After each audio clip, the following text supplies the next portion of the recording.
I know we are, I see waiting on a few people, but we're going to keep it moving with what I wanted to do. And welcome to everyone. We had a fantastic morning.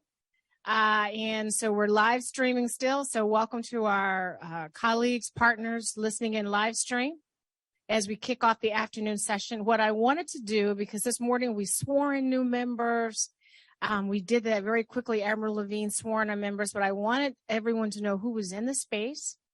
And so I'm going to quickly, and for those that are not at the table, they're going to miss this opportunity, but we're going to keep it moving. So with that, I wanted to acknowledge our PACHA members. And if you could say your name, and we're going to have to, our AV guys are doing some troubleshooting, so we're going to go old school and have to share the same microphone. So Caroline is going to be kind of going and ushering around until the AV guys figure it out, but we're going to keep it moving. So with that, please state, PACHA members, please state your name and give us your affiliation, organization you're from, etc. It'll be really quick because we do want to move to Dr. Moore and Justin Smith in the panel. So with that, let's see, is Greg Alton at the table? No. Guillermo Chacon, Phil Chan, Tori Cooper, Mackenzie, Vincent Guillermo Ramos. Okay, Jen. Now I'm just doing my little intro, correct? Hi, everybody. I'm Jen Cates. I'm from KFF, the organization formerly known as Kaiser Family Foundation. I've been a PACHA member since 2021, and I'm based in Washington, D.C. And welcome to everybody who is here. It was great to see you sworn in person since my swearing in was over on a Zoom screen. So we've moved forward. Thank you. And these presentations have been amazing.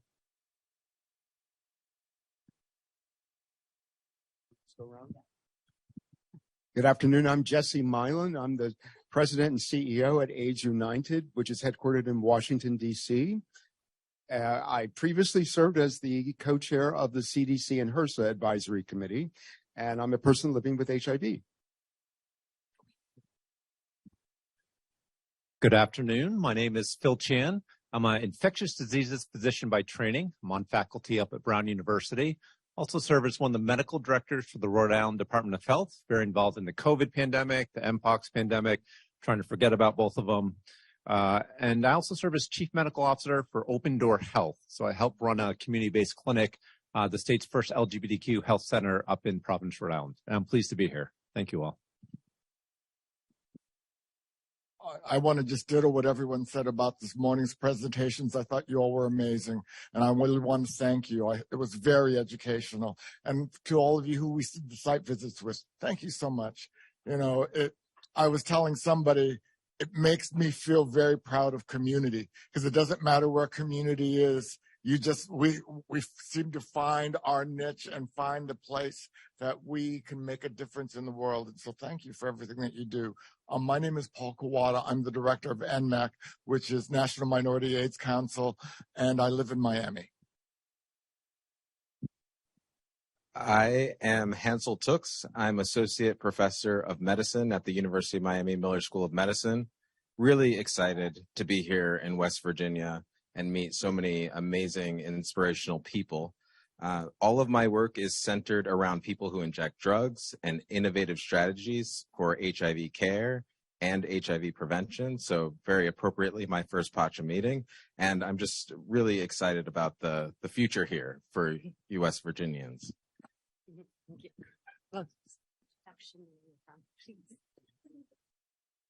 Good afternoon, everybody. My name is Duvia Lozano. I am from Phoenix, Arizona. I represent an organization named Chicanos por la Causa, and I am a program director for the Latinos Unidos contra el SIDA program, which stands for Latinos United Against HIV and AIDS program. Thank you.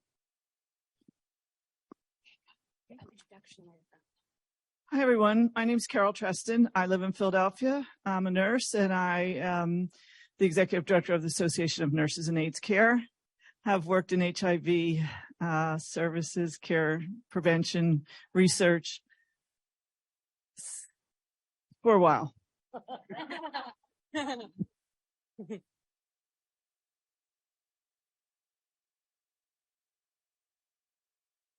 Good afternoon, everyone. I'm Natalie Sanchez. I'm a director at UCLA running their Los Angeles Family AIDS Network, and we focus on preventing mother-to-child transmission.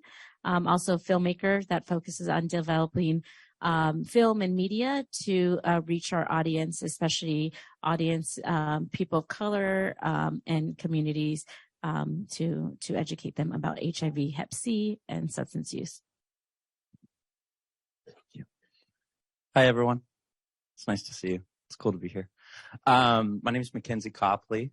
I live in Washington, D.C., where I'm the co-founder and CEO of 110 Health, a community-based nonprofit that does free, fast HIV screening, rapid PrEP linkage, Narcan education distribution, and voter registration outside of grocery stores and laundromats using 10 by 10 canvas tents and a team of about now 5,000 undergraduate volunteers. Thank you for having us. Really appreciate it.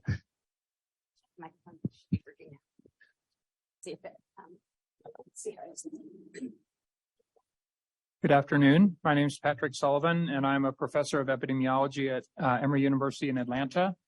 I just was doing some mental math as people were talking about how long they've been doing this, and this is my 29th year of working in some capacity around trying to address and end the epidemic. And I work with in a couple areas. One is about data to understand the epidemic. I have the privilege of working on a site called AIDSview, which is a sort of encyclopedia of data about the epidemic that has a page for West Virginia and all kinds of information.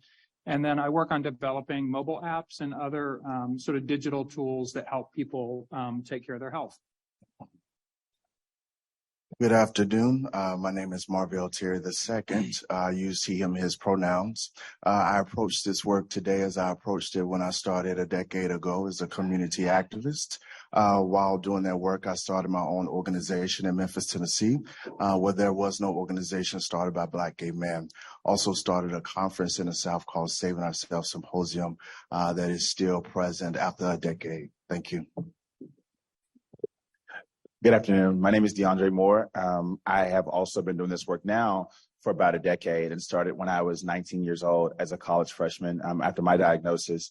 I currently serve as the board of director for AIDS Vaccine Advocacy Coalition, as well as the Prevention Access Campaign, which is the founding organization of U Equals You, and am now an officially restauranteur as an owner of the Park on Calder, which is a restaurant in Beaumont, Texas. Thank you. Good afternoon, everyone. My name is Daphina Ward. My pronouns are she, her, y'all, and I am executive director of the Southern AIDS Coalition. We are an organization that for over 20 years has worked to address HIV disparities in Southern communities, and we have worked diligently to make sure that Southern voices are at the table, particularly Southerners who are living with and impacted by HIV. Our work in advocacy is intersectional. We also work in leadership development, serve as an intermediary grant maker to make sure that the funds are getting to those who are most impacted and closest to the problem. And we also work in collaboration with hundreds of organizations and advocates across the South to raise awareness, to reduce stigma, and to end the epidemic. So happy to be here. Hello, everyone. My name is Tiame Luckett. My pronouns are she, her, hers. I am coming to you from Little Rock, Arkansas, and I am the senior national organizer at Transgender Law Center, and I also am the program manager for Positively Trans.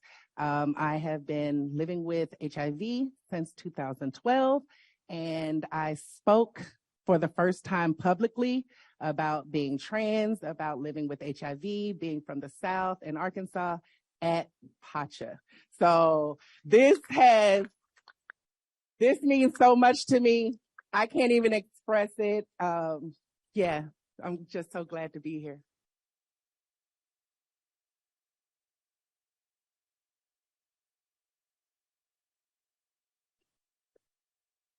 So I'm Mike Sagg from the University of Alabama at Birmingham. I've just recently stepped down as director for the Center for AIDS Research after really 34 years of working in that field. I actually give a number to this, but it's been a long time and it's been very productive. And I've worked with Dafina back at when she was in Birmingham, and it's great to be a part of PACHA. And I'm sorry to leave, but it's good to make room for new voices. Good afternoon, everyone. I bring you greetings from sunny Southern California, where it's nice and sunny, just like it is here today. Leo Moore, Medical Director for Clinic Services for Los Angeles County Department of Public Health, where I oversee 8 public health clinics where we provide sexual health services, tuberculosis care, refugee health, and immunizations. I also am our STI lead, as well as our HIV prevention lead.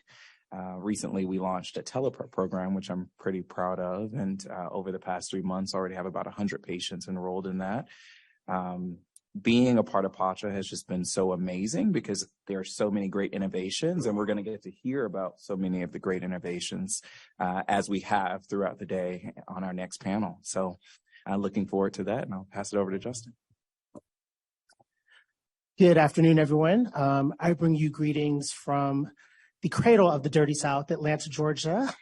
I am the director of the Campaign to End AIDS at Positive Impact Health Centers, which is an HIV service organization based in Atlanta, where I worked on EHE initiatives. I've been doing work in the HIV space, particularly about addressing HIV among Black, gay, and bisexual men since 1998. So I've been doing this for a while. And I'm also a doctor of public health student at Harvard University.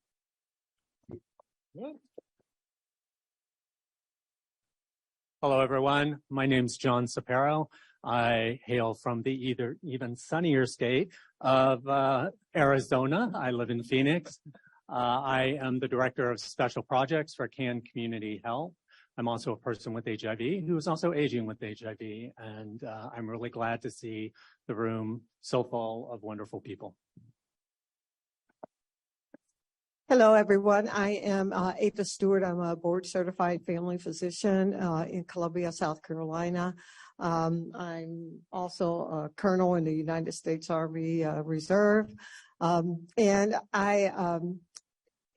part of my work as a primary care physician is caring for not only individuals living with HIV, but those of trans experience. I provide PrEP care and also a big advocate, past president of the American Academy of Family Physicians, the first African-American female president of that large organization. And just so happy to be here and to see the new individuals come on and ready to serve. And I hate that I'm going to be leaving after this time, but it's been a wonderful ride, as I always say. Thank you.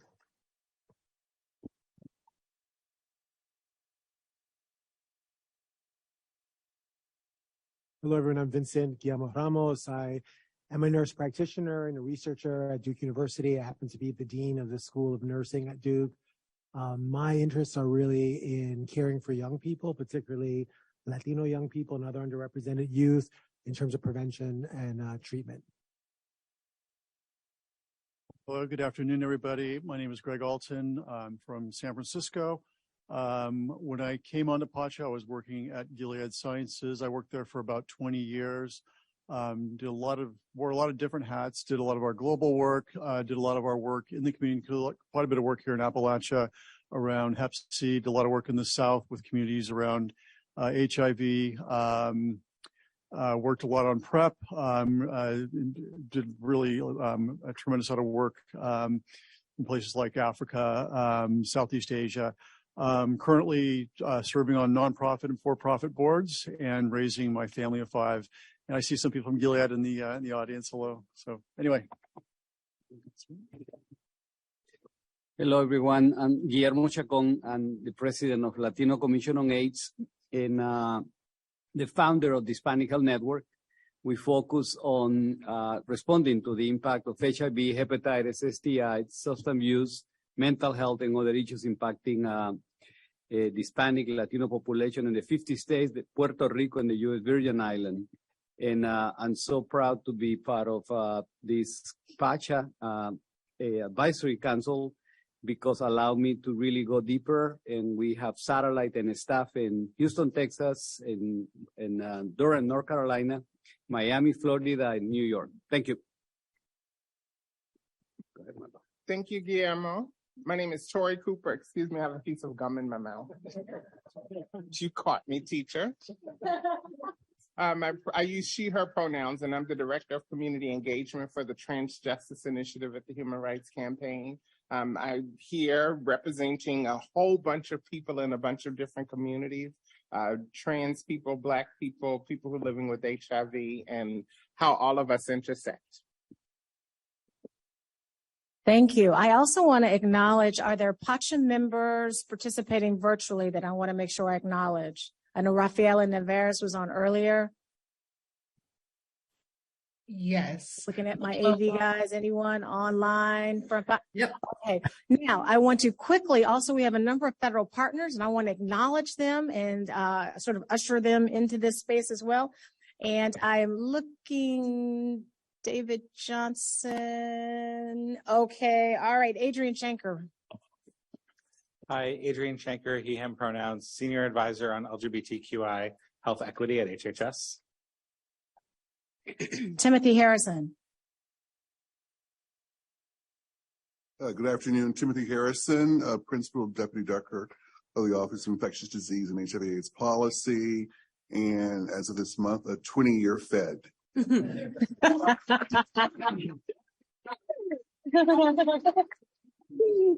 Congratulations. All right, John Okutumalade.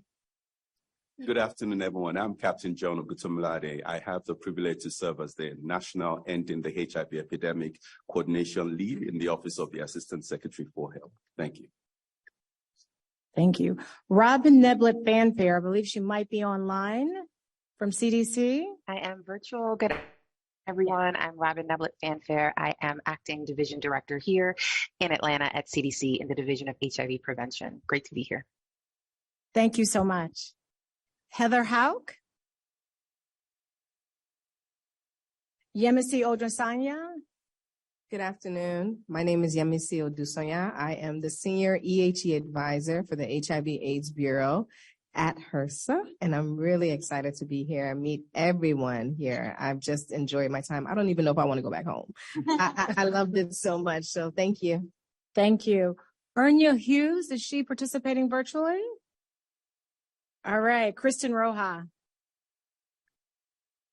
Hello, my name is Kristen Roja, and I am a public health advisor with SAMHSA and serve as SAMHSA's infectious disease policy advisor.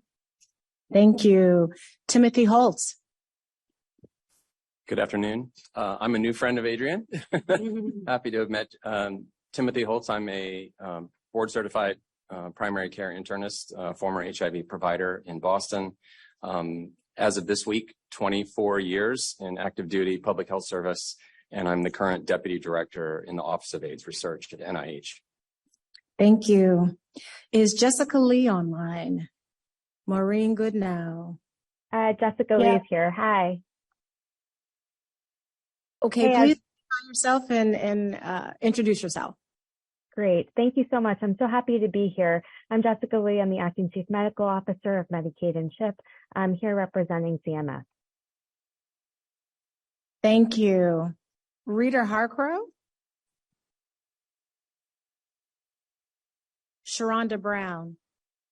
Good afternoon. I'm Sharonda Brown, and I'm the Deputy Director of Operations with the Office of Infectious Disease, HIV/AIDS Policy.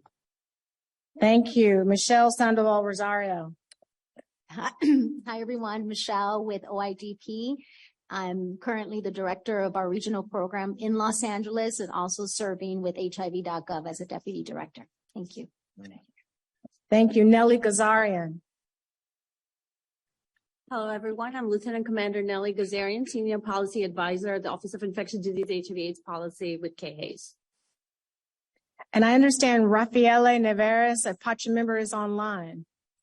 Hello, everybody, and thank you for letting me be part of this.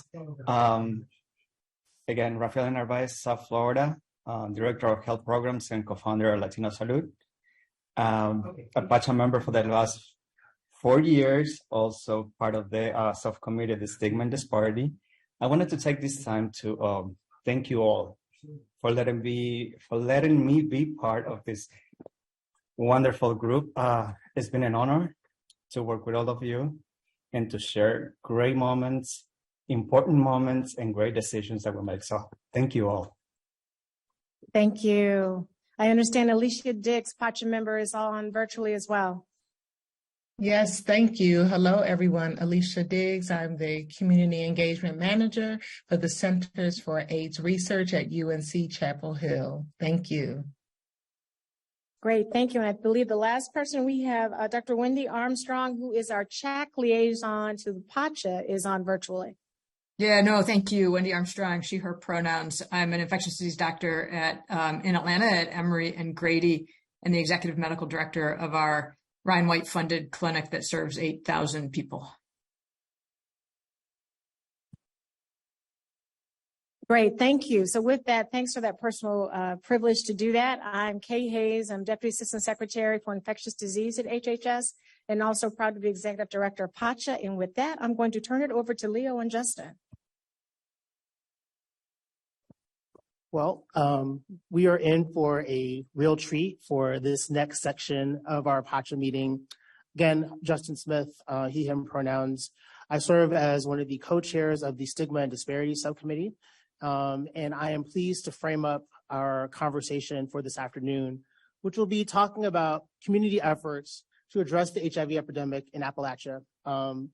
As many of you know, we had the privilege to go out yesterday and do site visits with some really incredible community partners here in the region. And I am just so thankful that we've been able to put together this powerhouse of presentations. And I know that you're going to really get a lot out of this next panel. So rather than spend a lot of time with us sort of framing things up, I want to just get us right into the panel. But I wanted to just allow my co-chair for this panel, Leo Moore, to introduce himself again. Thanks, Justin. Good afternoon again, everyone. Leo Moore, I'm also a part of the Stigma Disparities Committee. And just want to thank our panelists. We were able to go for site visits yesterday at many of their sites, and just very inspiring. So I'm happy that we have them here today to share in more detail about the work that they do every day, as well as the successes and challenges. Great. So I'm just going to briefly introduce you to the fabulous folks you're going to hear from. They will introduce themselves, and then we'll kind of move into our questions. So first up, we have my new bestie, my cousin, Nakia Austin, the CEO and co-founder of The Healing House. We then have Dr. Angie Settle, who is the CEO of West Virginia Health Right Incorporated, a fabulous organization here in town. If you haven't seen their work, amazing. Then we'll hear from LaDonna Walker-Dean, who is the program director at the West Virginia Minority Health Initiative and the Marshall University Minority Health Initiative and the College of Health Professions at Marshall University. Then we have Dr. Christine Teague, who is the director of the HIV Care Ryan White program at the Charleston Area Medical Center. So really, I just want to again take a moment of personal privilege to say thank you for opening up your spaces to us yesterday. We learned so much, and the passion and the care and the dedication that you have to the work is so evident. And that was just deeply inspiring to me. And I can speak for everyone here on PACHA that was just fabulous. So thank you. So I will turn it over to Nakia for just your introductory remarks and just tell us a little bit more about your organization. First, give an honor. No, I'm just kidding. Hi. All jokes aside, though, thank you for the opportunity to allow our organization to grace your stage today. We don't take it lightly. It is truly an honor to have hosted you all yesterday. We greatly enjoyed having you guys, and it's a privilege to be able to sit here today among you. So thank you for that. Again, I am Nakia Austin. I am the co-founder and CEO of The Healing House.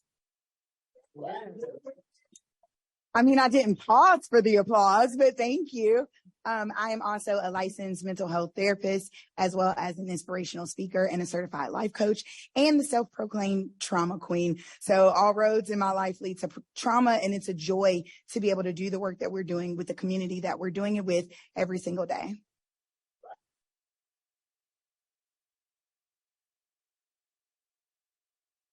Hey, I'm Dr. Angie Settle. I'm a board-certified family nurse practitioner, and I've dedicated the last 26 plus years of my life to public health at West Virginia Health Right Incorporated.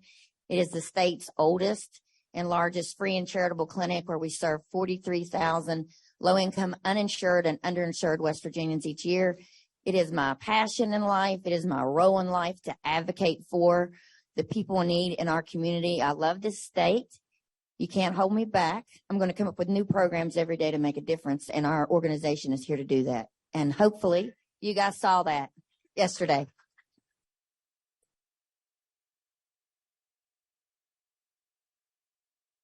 Hello, everyone. My name is LaDonna Walker-Dean, and I am the Program Coordinator, Director for the West Virginia Minority Health Initiative, which is formally the West Virginia Office of Minority Health. I've served in the role of coordinator/director since 2018, when Dr. Anthony T. Ward, who is also the founder and director over the Minority Health Institute, he relocated the Office of Minority Health from Charleston, West Virginia to Huntington, West Virginia on the campus of Marshall University. We do research and health promotion there. So our main focus is on those two tiers, research and health promotion, and then going up to a step higher, being on the legislature front, where we know where the funding comes from. So we go out there, we get the funding, and we disperse it back into minority-owned communities in West Virginia. And I'll talk more about that during this panel, but I'm glad to be here. Thank you for inviting us to be here.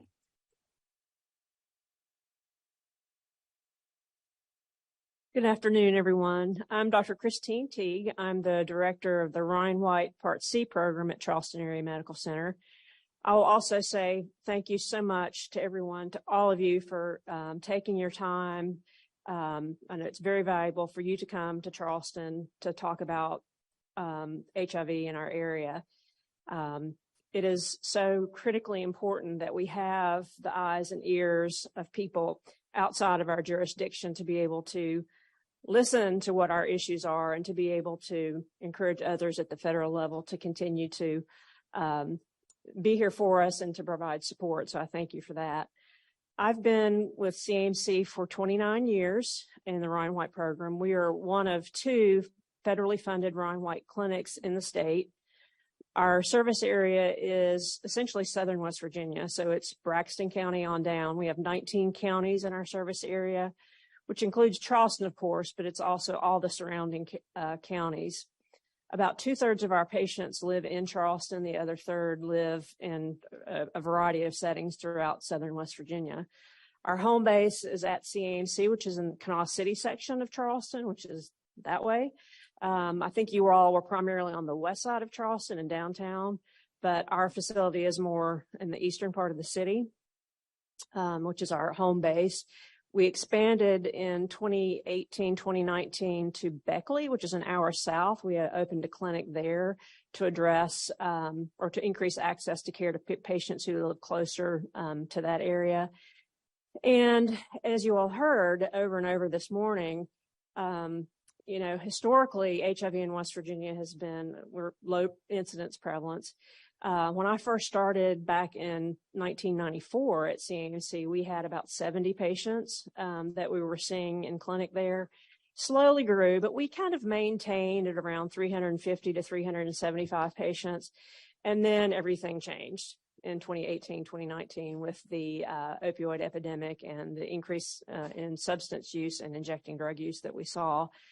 And now over 130 patients have been identified in the Kanawha County outbreak that we are primarily the provider for. So now we have over 500 patients that we are working with. And it's a completely different scenario for us, having gone from primarily a sexually transmitted population who were stably housed for the most part to a population that is unstably housed and with substance use disorder, which brings a whole other set of unique challenges. And we'll be talking about how we've kind of addressed that going forward. Thank you all. Thank you. So kind of building on a call to action from the previous panel from Bishop Halley, who said, come see what's working and fund it. And so I'm wondering for each of you to talk about an innovation of your programs that you're particularly proud to tell us about. What's working, and as you're talking about the innovation that you're proud of, like if there's a way you can sort of articulate what made it work. So anyone can start with that. Well, there's a lot of things that I'm very proud of at West Virginia Health, right? Like our mobile dental program that travels to 5 counties of the state, our EquiHealth program that treats LGBTQ plus, lots and lots of things. I had the opportunity to work as a nurse practitioner, work almost every corner of my clinic before I became the CEO in 2014. So I was able to create a list of things, of changes and things that I wanted to make different and do better. And we've taken our clinic from 1 stationary clinic to 3 stationary clinics and added 2 mobile programs and all kinds of programs. But I am most proud of the Westside Community Wellness Center that I think all of you got to see yesterday. Yes. The reason, yes. I'm just so darn proud of it is because the community told us what they wanted and we listened. And I don't know how we rubbed all those pennies together as a free and charitable clinic because, well, I want to say this one thing, because I have wanted for 20 some years to have an opportunity to have the voices in Washington hear me say this. And I hope you'll listen. Free and charitable clinics are one of your most valuable assets. You saw one yesterday. I love FQHCs. They're great. They do great work. But 100% of our patients are in need and they're indigent. We're paying retail prices for medications for all of our patients. I've tried to tell everybody about 340B drug pricing and how can we get funding too? We write 55 grants a year just to sustain our clinic. Sometimes I'm up late at night. I have 8 kids, 6 natural, 2 adopted. They're all mine. I love them. Then I sit up at night and worry about this. I've wanted to tell you guys, please, please, please, please consider free and charitable clinics. We're out here doing great work, 43,000 patients. I shouldn't have to stay up late at night wondering if I can fund these valuable programs that we're doing. The Community Wellness Center, getting off my soapbox now, it addresses social determinants of health. Every one of you got a video of that center. Please share it. That can be replicated at other places. Shayla Leftridge out there. Stand up, Shayla.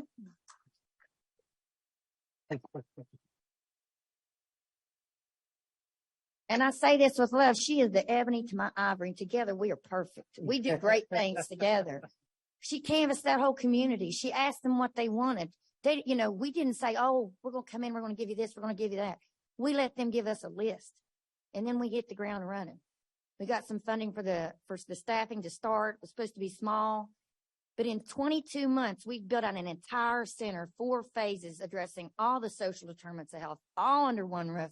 Everything from housing, behavioral health, health care, ballet for the little girls and boys in the community that want to have it, all the things that we wanted, help with employment, all of these things that came off of a list. And a few hardworking little women, determined little women, that's right, from a nurse-led organization. I'm a nurse practitioner. I'm proud of it. All my staff is nurse practitioners. We have volunteer doctors, volunteer dentists.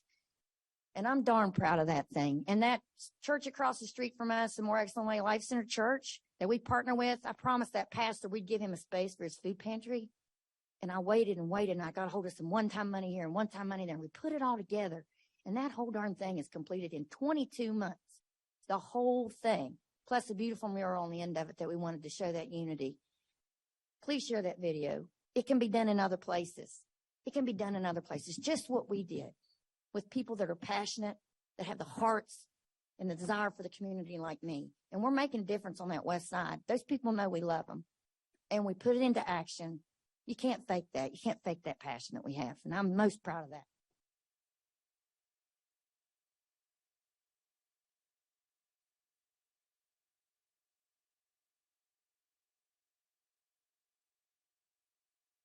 I would have to say that there's probably 2 things that I've been most happy about in recent years to address the current situation, the current outbreak.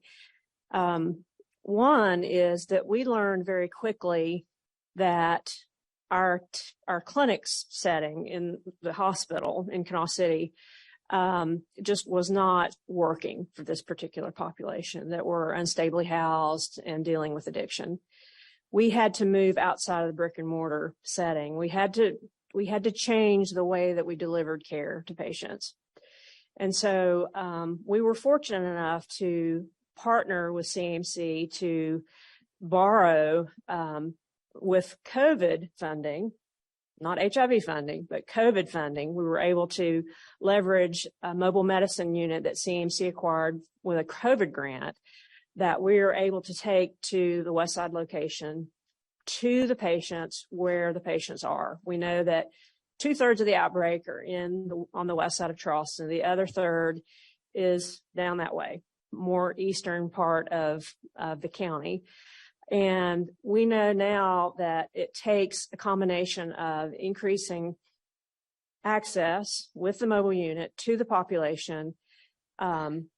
We found that it had to be something that patients could do relatively quickly, seamlessly, being able to go in and out and have your business taken care of in 20 minutes rather than 4 hours that it would take to go through a whole entire clinic process at the hospital setting. Plus, it's intimidating. Patients would say that they felt ashamed going into the hospital setting. One woman said, I hadn't had a shower in 2 weeks. People are looking at me.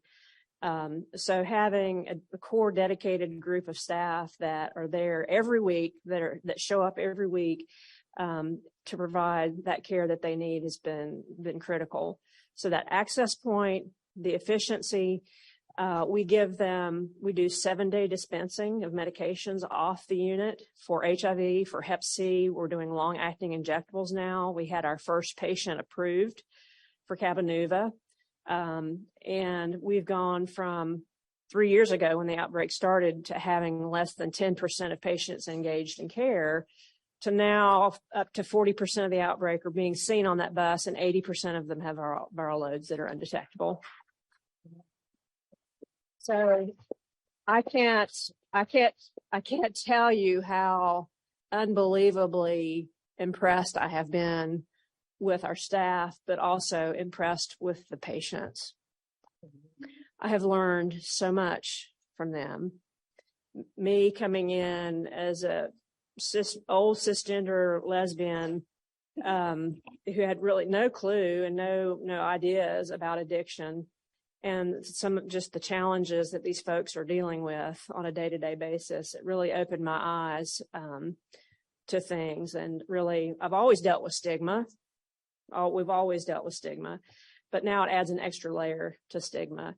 We also learned very quickly that we had to be strategic in how we presented ourselves. We learned very quickly that one of our biggest challenges was being affiliated with a hospital system. We knew that a lot of our patients had not had good encounters with the healthcare system before, a lot of mistrust, a lot of bad experiences, being mistreated in the hospital setting. So we had some work to do in terms of repairing that sort of trust and relationship building. But our staff have been great, and patients get their meds, they get incentives, they do get a little bit of extra food support, contingency management. If your viral load is suppressed, then you get more. In terms of food benefits, we have personal hygiene, and they're given a little bit of love. Last Christmas, we handmade Christmas stockings for all of our patients that came onto the mobile unit. And that really, I felt that was kind of a turning point. People actually cried and they said, "This is for me." And they said that about the unit too. They said when they came in and they said, this is for us. So, I feel that the mobile medicine unit is really what has worked. And I know that resources are difficult, and that those mobile units are not cheap. So replicating that into other areas that may be resource depleted is a consideration. But if there's funding available, that model does work. We are getting a smaller unit in the fall that's SAMHSA funded that will enable us to co-integrate our services with addiction care and Suboxone. We're going to be adding some other women's medicine services and some other things as well. So that's kind of the big success. The other thing that I want to mention that has been a huge challenge is universal opt-out testing in the ERs and hospitals. we knew that corrections and hospitals were kind of the biggest areas where people were coming in. And we found quickly that, patients would come in 10 times before they were tested. That's a disgrace, absolute disgrace.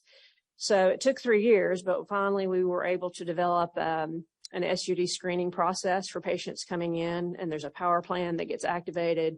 Patients get tested, and we get linked to them immediately, so that we can close the loop and make sure that they are linked to care. So those really are the two biggest wins that I think that we've had more recently that I'm very proud of, and that I think we will continue to work on. But those are items that I think have been most successful for us.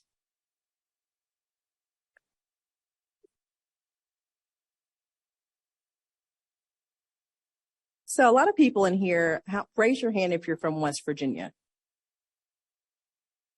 Okay, raise your hand if you've heard of Marshall University Minority Health Institute. Awesome. So that being said, in 2018, when Dr. Ward and I, we started with just Tim and I, and Dr. Ward had a strategic vision, a strategic plan of how we were going to address health disparities as relates to minorities. In West Virginia, we know the population of minorities is less than 3.7%. And so in the background, you have the 55 counties in West Virginia that you will, if you can see it, awesome. I can explain briefly about it. So they hired me as a coordinator to oversee 55 counties in West Virginia with a $50,000 budget.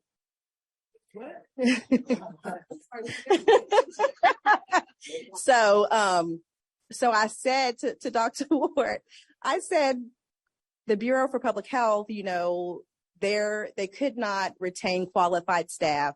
They had budget cuts, budget restraints.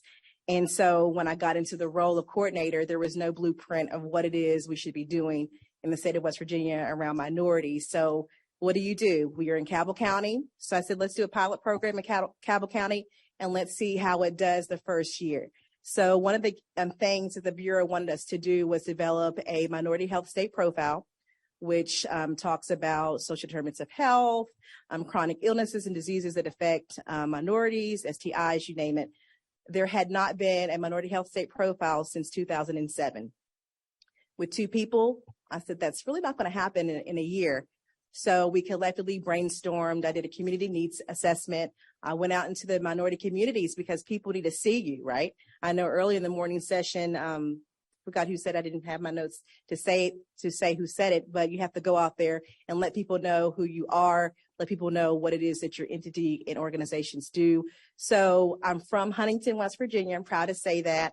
So I'm coming back into the state to work was a blessing to me because I knew my people. And so I knew the stigma related to minorities who live in West Virginia. We're not Virginia. We are a whole state. And so just to get that out there, you had to tell people, we do have minorities in the state of West Virginia. 3.7% seems like a low number when it comes to federally funding coming through the state of West Virginia, circling around minorities, but roughly 66,000 African Americans and Blacks live in West Virginia, but they bear the burden of chronic diseases and illnesses. And so when doing the research, we found that we wanted to focus on 3 top chronic diseases: obesity, hypertension, and diabetes, in that order, because they affected minorities at an alarming rate. Type 2, as we all know, is a preventive disease. If you exercise, you eat right, you can reverse type 2. So we wanted to then go further to do education.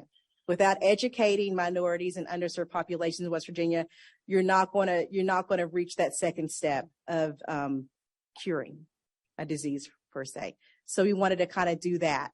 So with $50,000, we could not do that.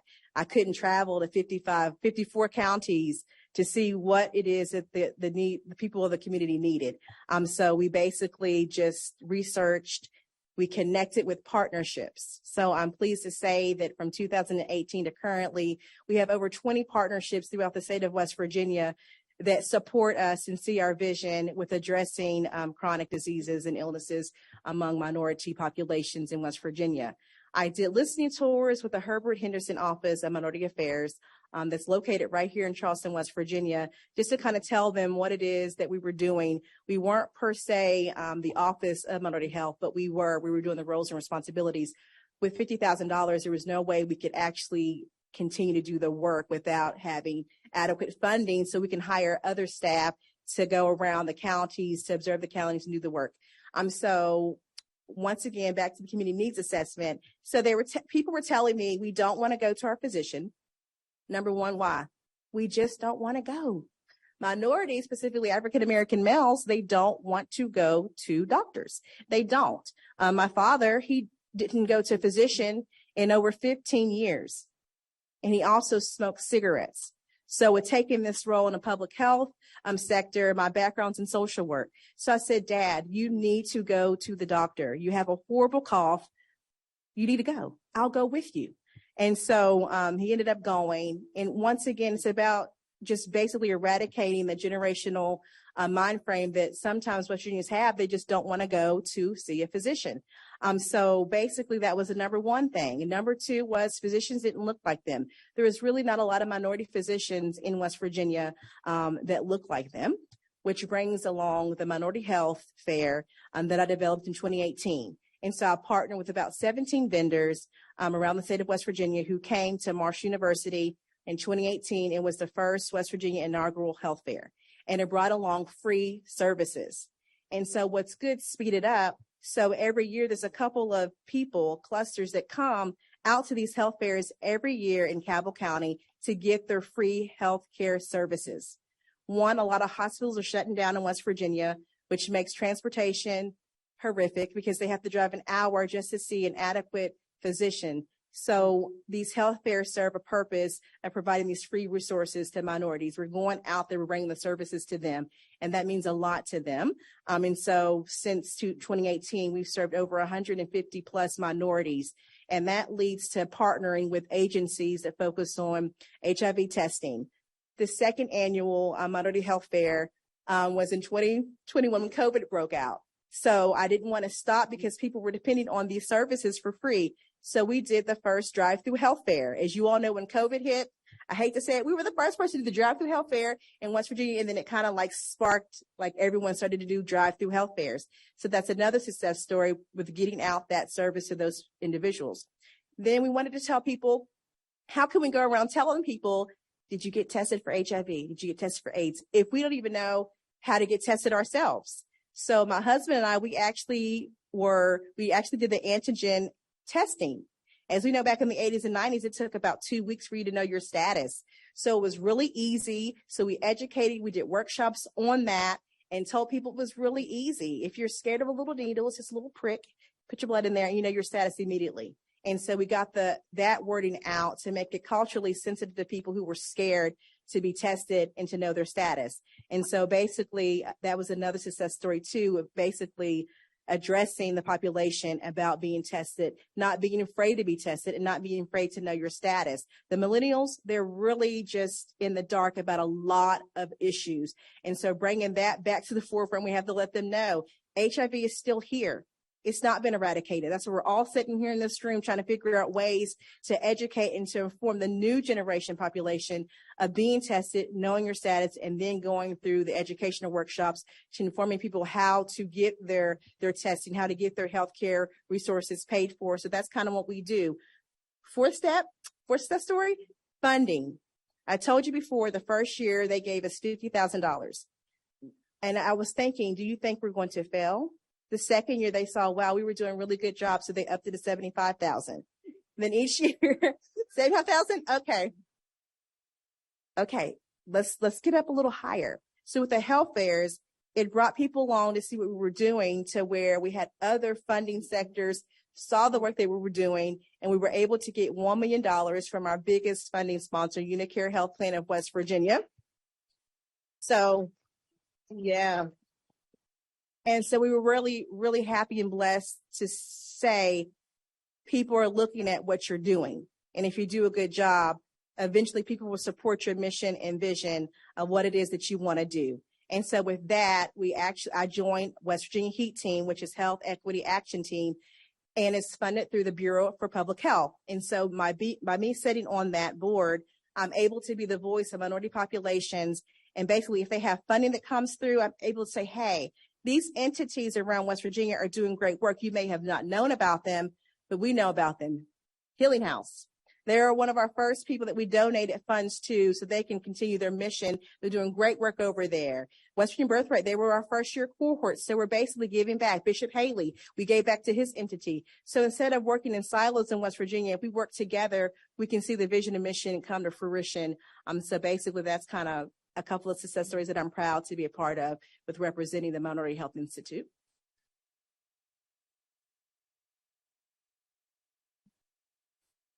I was going to say it, LaDonna. Full transparency, one of the things that I am most proud of is that we are still here. We are the youngest organization represented at the table. We started our mission, our articles of incorporation and filing for our 501c3 in March of 2020. What happened? Whole world shut down. And it just seemed like a fight ever since then. We have pushed for collaboration. We have knocked on doors. We have sent emails. We have tried our best to work with so many different people. And things were met with resistance, but my passion wouldn't let me let it go. And so the thing that I am most proud of is that I have 4 women who stand by me every single day, even though I can't pay them the highest salaries, even though I can't offer them benefits. And they ride out with me every day to do the work that we do. And we're still doing the work. We started out with a goal to serve 100 women in the first year that we were open, and we more than tripled that goal. We saw over 300 women in our first year that we were providing services. We created an environment where not only could women come and heal, they could come and thrive. Not one woman that I know of, especially fooling with those 4 back there, come through our doors without an I love you, without a hug, and that may seem very trivial to those who your love language is not words of affirmation. But it's a big deal for the population that we serve. We help women impacted by trauma. A lot of those women have not heard I love you or heard it and did not see it displayed. So for us to be able to create an environment where women come in and out daily on their own free will, nobody is mandating people to come to us. We are not in the court system where people are coming because they want the help. And so for us to still be standing, all these 3 years later, pandemic and all, I'm very proud of that. And I'm very proud of the work that we do. We create a space where we offer wraparound services. We try to eliminate as many barriers as we can by providing behavioral health and supportive services in one space. So that way women don't have to be faced with the barrier of trying to get here, there, and everywhere to receive their services. The response has been phenomenal, and we serve such a wide spectrum of the community. We're talking women from 18 all the way up to, I think our oldest participant was 67 years old. We see a lot of women who are in recovery. We see women who are single moms. We see veterans. We see just a wide spectrum of women. And so I am just blessed to have the opportunity to serve the population and to do it alongside women who are passionate about the work that we do. We certainly have not arrived. But I think because we have not arrived, we are still able to be all the things, so to speak. We are boots on the ground. We are administration. We are the clinical team. We are a lot of things. And, I know that it won't always be like this. It's going to turn, but I'm grateful to be able to have a staff that supports the mission that we do. And they do it with a heart of gratitude every day. And little by little, we are seeing things change for us. LaDonna and the Minority Health Institute was our first grant of $5,000, and I flipped out in my she shed. I lost out. Thank you. I mean, it was a whole scene. Were we on video? Did you see me? No, we were on the phone. And I cried. Because nobody wanted to take a chance on us. Everybody said that, we don't have a financial history. Some people just flat out said, no, we good. Okay. And following that, Tony Young and CEG gave us our first big girl grant. So we got a sizable grant from them. And I tell y'all, I pressed every penny of that combined total of $35,000.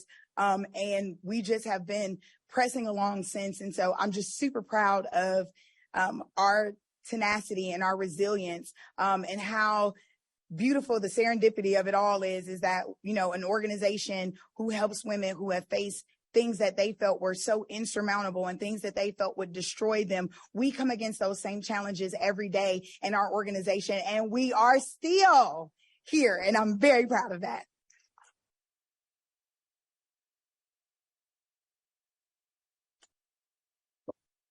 Thank you all so much. One thing I'll say is the passion is really palpable here, and I'm sure everyone else can feel that in the room. So there is an African proverb that says, if you want to go fast, go alone. But if you want to go far, go together. So with that, I want to ask you all about your experience with coordinating with other partners and how important that has been in your work. It's been so important. And it's just not, in our entity, it's all over West Virginia. We're so small, and we're such a geographical diverse state as it is. We have to break down those silos. Each entity and organization are doing the same work, and there's a lot of overlap, and there shouldn't be overlap. So with the partners, we can't get out there and do the work. So it's been such a great work to partner with agencies that are doing great work. Like West Virginia Birthright, amazing work that you all have been doing.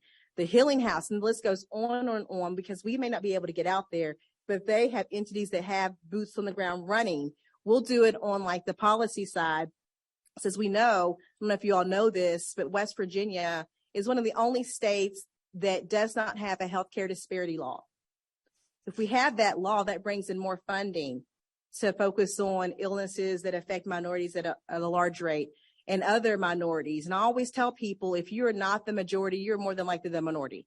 That means LGBTQ+, that means elderly, that means disabled population. The list goes on and on. And so I've been fighting so legislators can know we have to have that law in place. Another thing, West Virginia does not have to have culture competency training for physicians, healthcare providers. That needs to be addressed. It needs to be addressed now. And so that is, with our partners, we can continue to spread the word on getting those bills in place and on the floor, because it's really, really needed.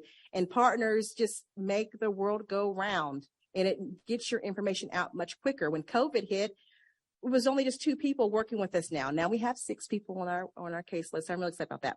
But with partnering, we said, hey, send out this information about COVID, over in this area of Eastern Panhandle. So with having partners in the Eastern Panhandle, they were able to get that information out about COVID and other issues that are affecting communities at a rapid rate. So if you have more partners, you can get the word out more quicker. West Virginia Health Right is just based on partnerships. I mean, I talked about the part with all of our volunteer physicians, all our volunteer dentists. We build a quilt of care from partnerships. We depend on that. That's how we do what we do every day, that we're able to have orthopedists and neurologists and everybody come in and donate 2 or 3 hours a month to an effort and then see our patients. Partnerships like Ryan White have been instrumental. We've tried and failed and tweaked and done things. She's worked side by side with me at some of the soup kitchens in our county, trying to reach people and try to tell people about our syringe exchange service, try to tell people about PrEP and HIV services. You got to get down in the boroughs. You got to live it. You got to be there. Meet people where they are. People are reachable. You got to meet people where they are.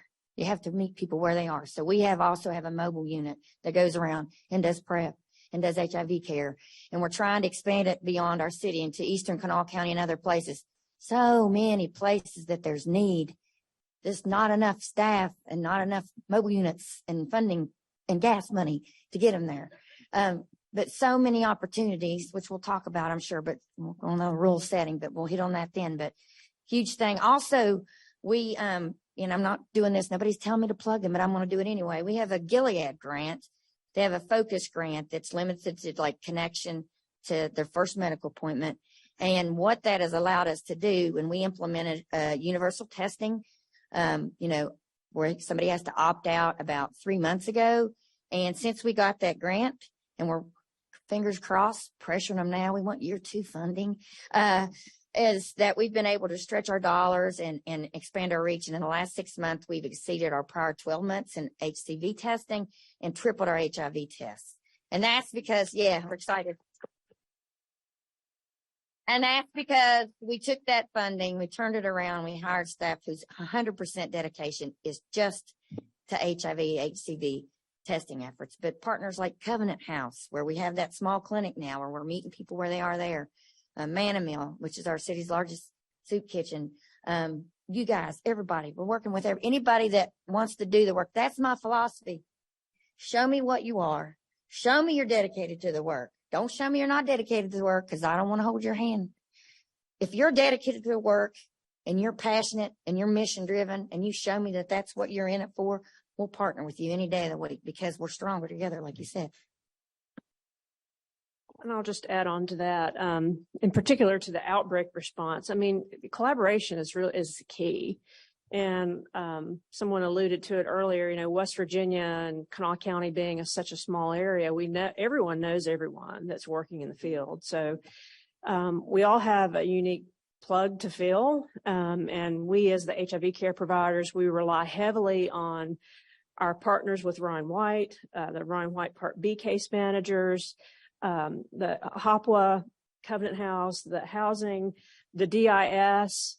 We're on speed dial with DIS. We know each other intimately. We're back and forth with, hey, where's this patient? Do you know this person? Where can we find them? Get them linked. And then with HealthRight being on site with us on the west side, it's a back and forth. If they test somebody that's positive, they come right over to the unit.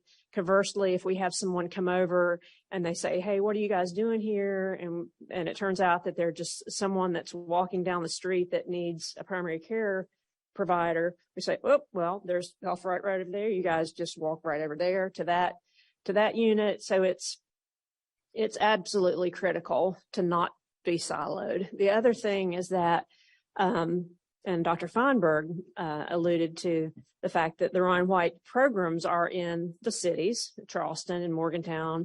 Huntington doesn't have a Part C program similar to ours. They get some Part Ryan White money coming in from Portsmouth, Ohio for case management. But we have a larger area, and we know that there are pockets of people outside of Charleston that probably are perhaps undiagnosed at this point or have high-risk behaviors. We're trying to work closely with other partners in other counties, the health departments, their quick response teams, other folks that are on the ground in those areas to be able to equip them with the skills to be able to do rapid testing in those areas, and then get them linked to care primarily through telehealth options or as Dr. Feinberg mentioned, trying to get more primary care providers on board with training local to their areas, because we've been fortunate in that the larger outbreaks have occurred in the cities. They've been in Charleston, they've been in Huntington. The concern is that if we have a similar situation in Mineral County that they mentioned, which is in between Morgantown and the Panhandle, that could be really challenging because you don't really have the staff in that particular location. So now talking about this and planning for how we're going to address those types of situations that may occur outside of our immediate jurisdiction is going to be critical. We're open and ready. Let's work.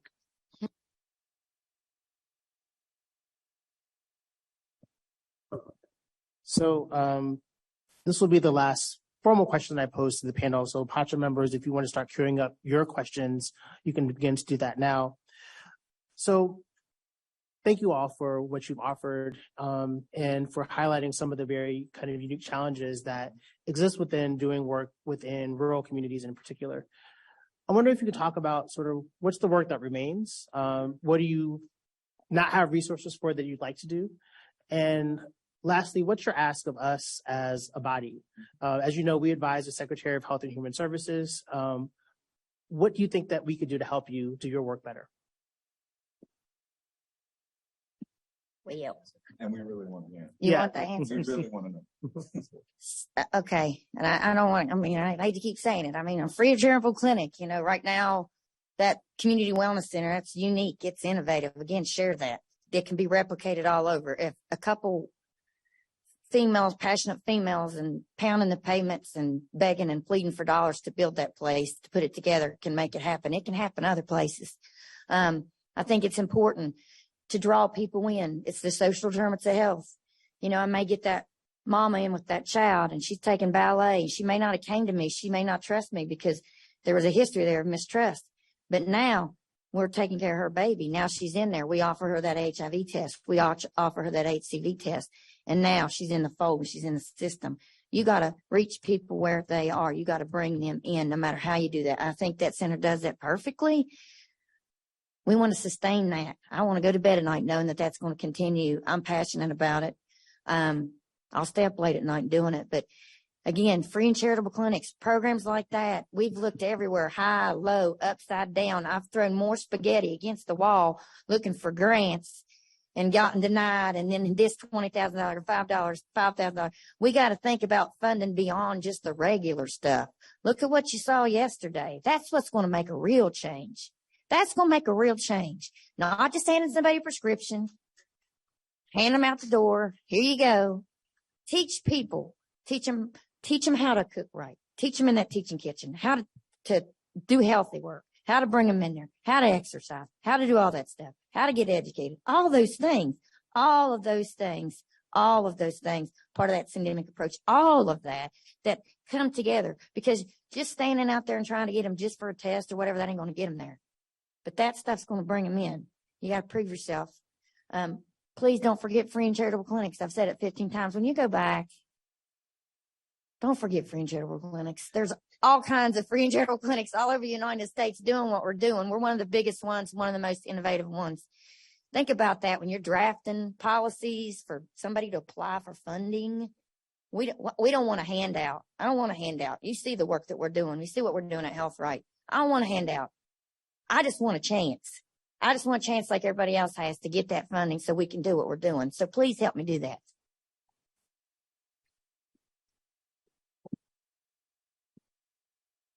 And you've heard over and over and over again today, West Virginia is a resource poor state.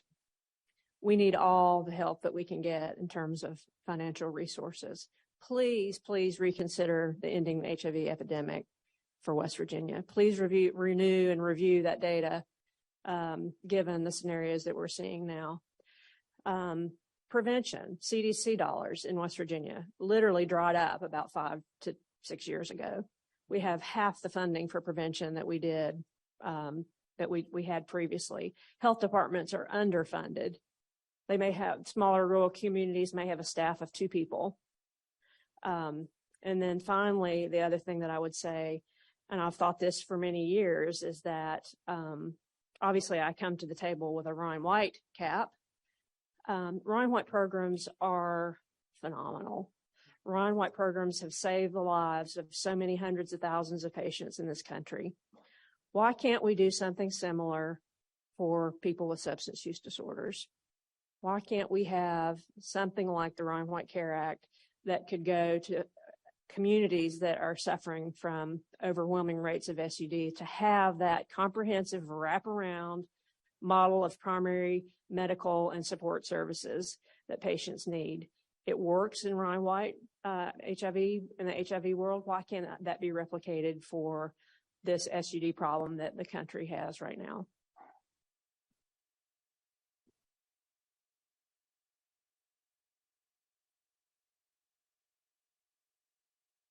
Just to pick up what Dr. Teague said, funding for resources for the state of West Virginia, in the state of West Virginia.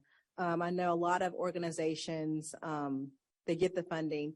They're not necessarily dispersed to minority-owned businesses and organizations in West Virginia. But behind me, you have the statistics that show when it comes to HIV prevalence in West Virginia, African Americans and minorities bear the burden of HIV prevalence. The numbers don't lie. And so with that being said, push the law for the healthcare disparity law in West Virginia, push the law for culture competency training in West Virginia. So those are the top 3 things: funding, passing these laws to help with the epidemic, to end epidemic for HIV.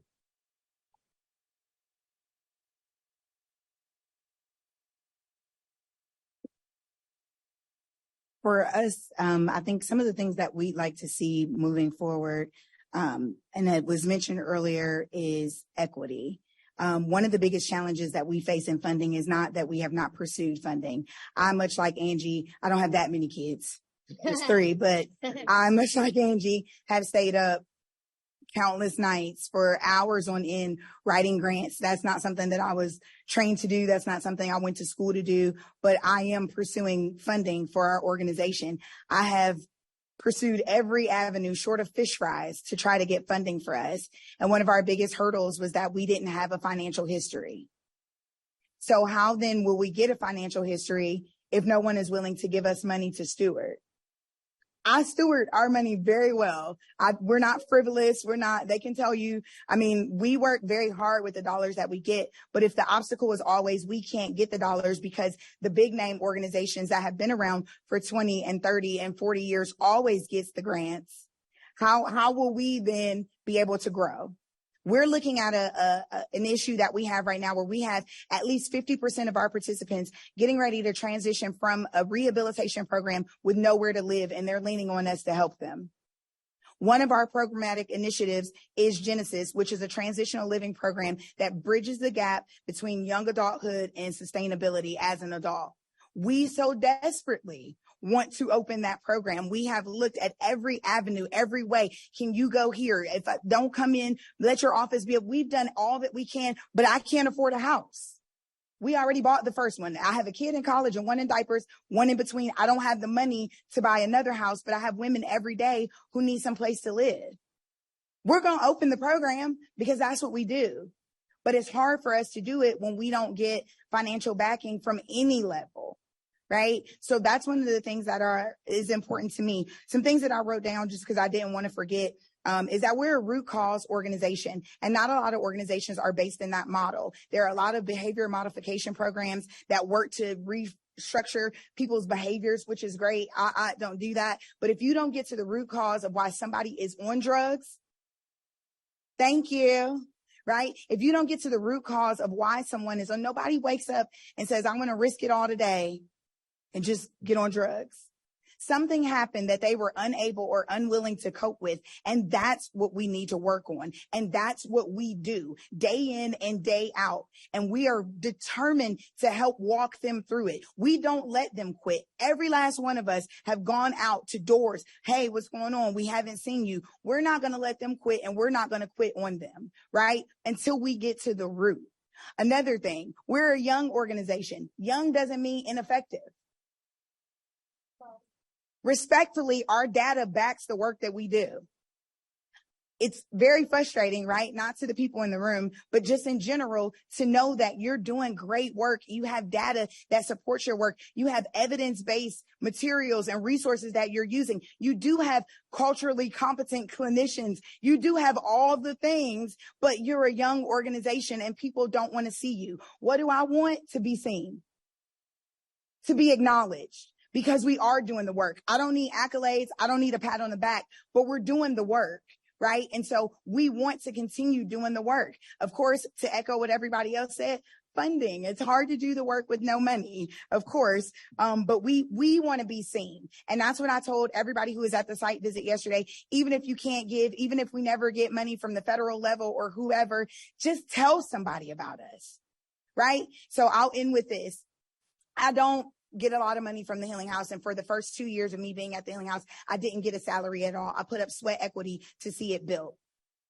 I worked 2 full-time jobs basically because I was at the Healing House every single day, and I did therapy every single day, which was my contribution to my family. I recently went home and I asked my husband, could I walk away from therapy, which again is my livelihood. It's how my son is at WVU. It's how daycare, my Lord, daycare is being financed. You got to finance daycare. It's really expensive. Right? That's my primary livelihood. And I asked my husband, can I walk away from that so that in the 4th quarter of this year, I can go be our advocate, so that I can be our outreach coordinator, because I have a heart for outreach. And I've paid people to do outreach for us who did nothing and then turned in an invoice for me to pay them. So I'll do it. I'll do it for no money. I'll do it because it needs to be done. I'll do it because I want us to grow. Let's be very clear, though. It doesn't have to be like that. Everybody here, give me $10. It doesn't have to be like that, right? Going forward, we are excited, and I am hopeful, right? I am hopeful that our voice has been heard between yesterday and today. I'm hopeful that you've seen us. I wore a beret to make sure. I am hopeful, right? I'm hopeful that you guys will remember us when you leave here. And even if it doesn't come from somebody in this room, I have no other choice, because if I don't have hope, what do I have, right? So I have no other choice than to believe that the Healing House is getting ready to make some big moves. So mark my words, we're getting ready to do some big things. So even if we don't get anything from you guys, keep your thoughts and your prayers with us, because we're going to move forward in launching the next movement of our program.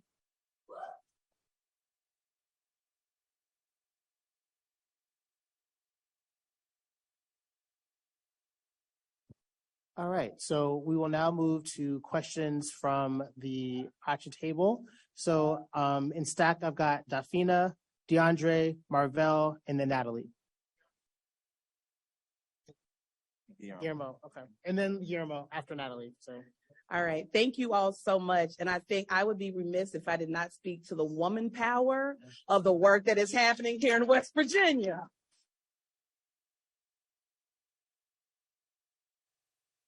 And to echo what's been said repeatedly already, the site visits yesterday were inspirational, they were informative, and they were so much more. And thank you all for the work that you're doing. I want to ask a question specifically about women here, because we know so often for women in HIV transmission sits at the intersection of threats to reproductive autonomy and trauma. And so really want to get a sense of what does it look like here when we're talking about collaboration to engage and work with those organizations that are focused on the needs of women, whether that's your YWCA or your domestic violence or sexual assault coalitions or others. Are those partnerships in place and are they effective? And if not, what have some of the barriers been to make that happen?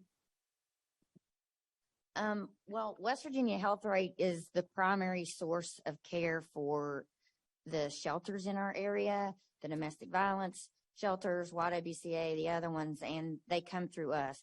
It's a very joint effort. We have a lot of women with trauma. There's a lot of unsheltered females on the street with SUD that are facing trauma, sexual assault. I could tell you a story right now that'll make you cry about a lady that came in our clinic. And it's just some very traumatic things. Earlier, I heard one of the speakers talk about how they couldn't stay overnight and survive on the streets. It's true. They carry machetes to protect themselves. We're not scared. We're used to it. Rhonda's over there. We do this every day. We know why they're doing it. It's very, very close partnerships that happen. All of us collectively. I mean, we're small but mighty, all of us together, though. We know who to call.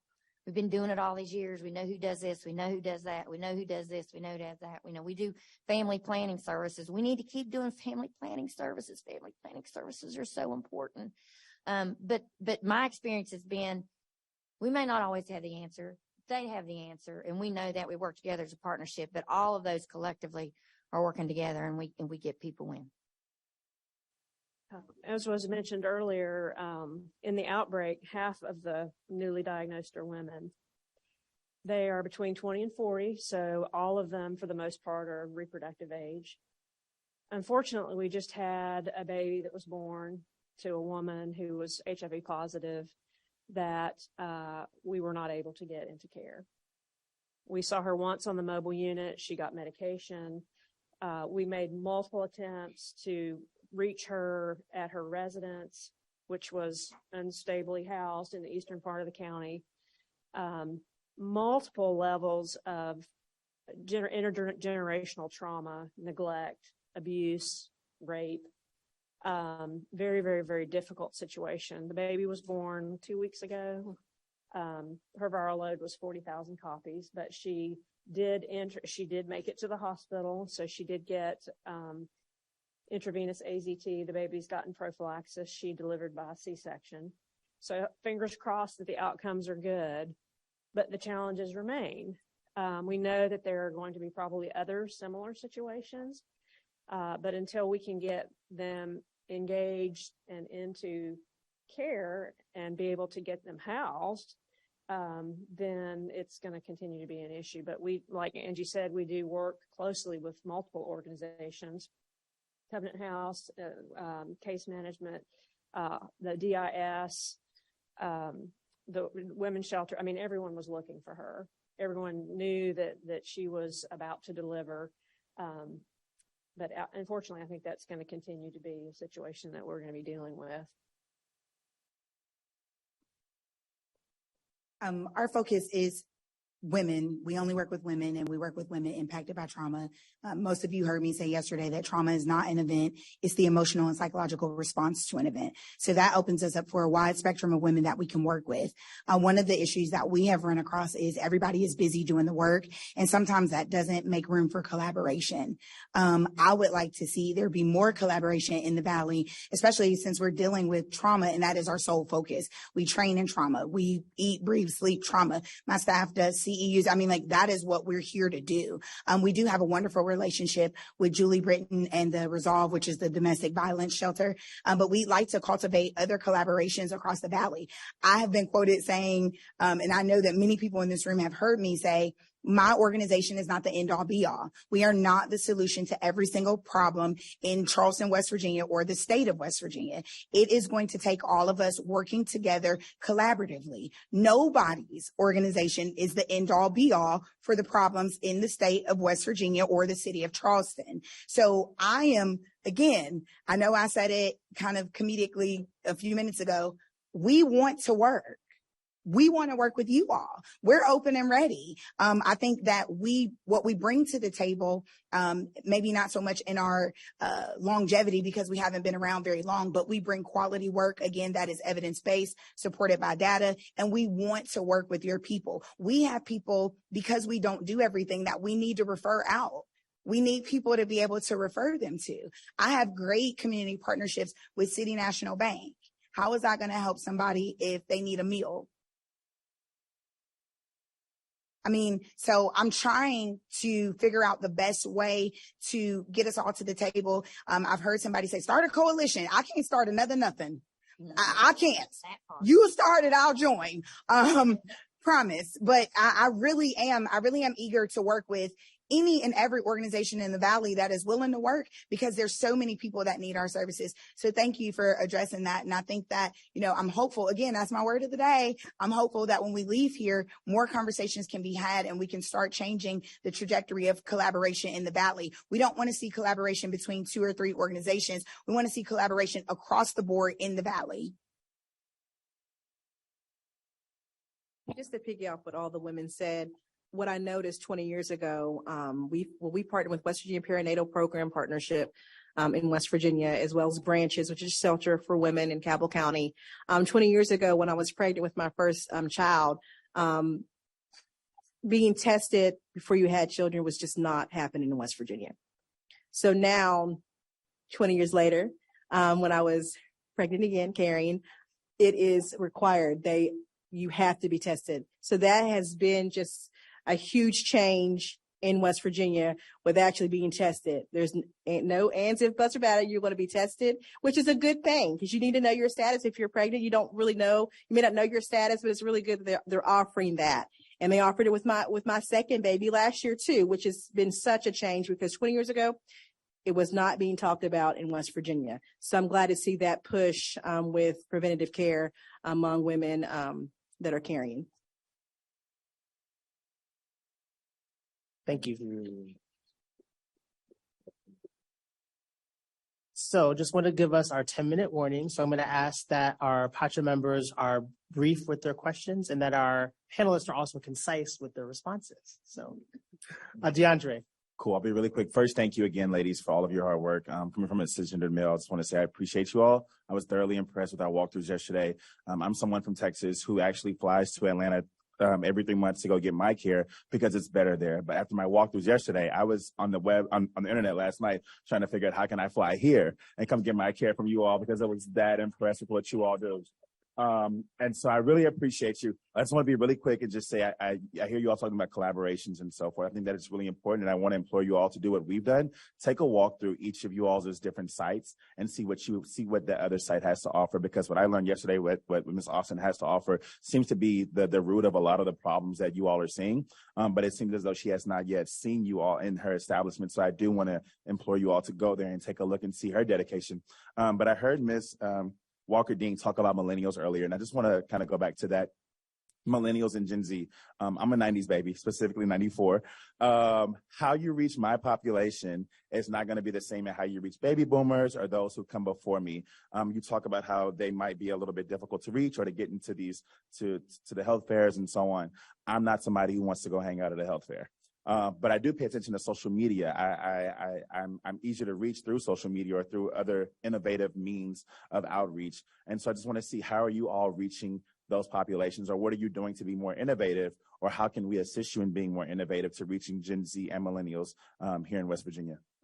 On it. All right. So with us, we definitely have a very our social media presence is increasing. Our AD does an amazing job with that. And I think she is very mindful of trying to present things to our audience that covers a wide spectrum. We have not had a problem engaging women all across the board. Again, from 18 to 67, we've been able to get kind of everybody in there. We meet them where they are. One of the things that I love about the Healing House is, as the young folks say, it's a vibe. It feels good in there. When they come, it feels good. It smells good. Katie bakes cookies. It's a whole thing. And so we love that when we're able to get them into they all had the cookies. When we're able to get them into our space, I think that we're able to kind of meet them where they are and to kind of walk through their care with them. One thing that I love about our organization is that we offer individualized care. So we're not so much focused on a cookie cutter approach to serving any woman. We want to meet you where you are and do what works best for you. So that's how we've been able to kind of maintain. We have 2 students at Marshall right now, 19 and 21 years old, I think, and they love us. They love us so much that they see us virtually now. And so we try to really take care in the way that we approach working with multi-generational clients. And so for us, we go out there. We're on college here. We did go to the minority health fair at Marshall. So we take every opportunity to be where they are and to meet them there and help walk them through their process. Just what she was just saying. So sorry, it'll be quick like popcorn. So so being in the community, I know a lot of the kids because I was a cheerleading coach and all that kind of stuff. So people know me in the community in West Virginia because West Virginia is so small. So having that relationship already has helped me in this role, because if I say, we're having this event at Marshall on campus, I'm going to draw in students. Or if we have a guest speaker at our first inaugural Minority Health Fair at Marshall University, I had my best friend, Warren Potsy Holloway, who actually came out with having HIV. And he came out on his Facebook page. And I was like, oh my God, I didn't know. So I invited him down, which drew in more people, young people, which was amazing. And I love him so much. Shout out to him if he's watching. So having speakers that identify with the HIV population made it so much better because people want to know about it. So just being on their level, you may not be their age, but you can still be on someone's level by treating them with respect. And that's how it's all started with millennials. They want respect too. And so we got to give them that. I'm going to be 52 on Friday. I don't know all about these little apps and everything, but I have a great staff. You got to get people on board. You got to talk to your kids. I'm just saying, I don't know it, but I got people on my staff like Hannah King. You can't be the end all be all. You got to be an open book as a leader. You got to get that help. You don't have all the skills, so I have to hire people or get people to help me with that stuff because I'm getting old. And I will just say, to add on to that, which apps and tech is great if you have a phone or an iPad, but the population that we're seeing now, the high-risk population, do not have those things. So want resources, but also the issue of property possession, things getting stolen. So it really depends on the demographic. But the group that we're working with, the message has to be taken by the peer recovery workers or the community health workers. They're the ones that have to go into the communities to establish the rapport, the relationship building, and provide that education. When it comes from me, someone that doesn't look like them or have the same lived experience, it's not resonating. So just be mindful of the population that you're working with. And we talk a lot about technology, but remember in West Virginia, people may not have that technology or be able to access the technology. Marvell? Yes. This will unfortunately have to be our last question because we're behind time. So sorry. Okay, I'll make it quick.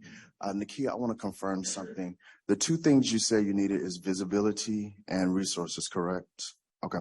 I challenge my first call to action is I challenge my colleagues on PACHA to use our resources as individuals to promote this organization. I think many of us have the resources as individuals to amplify the name and the work of this organization, who also has a fundraiser on this Saturday, correct? Mm-hmm. Yes. All right. My second call to action to my PACHA colleagues is there are at least 3 to 4 national organizations at this table that before we leave, we should have a meeting with this individual. We have NMAC, we have AIDS United, and we definitely have Southern AIDS Coalition. And I will be bold in this moment because your leadership has been bold to say that we trust in Black women and it is our responsibility to stand with you. Thank you.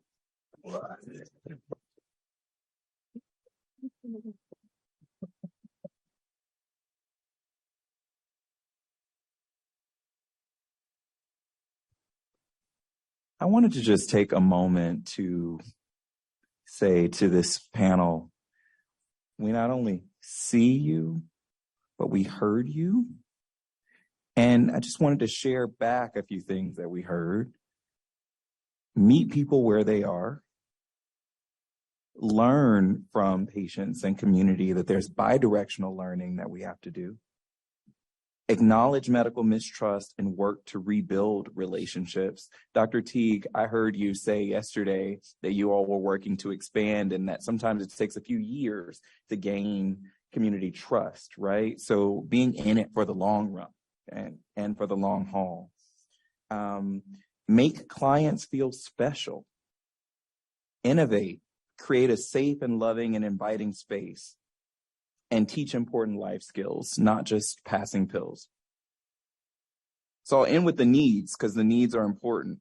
Free and charitable clinics. Say it with me, everyone. Free and charitable clinics. Thank you. Mm-hmm.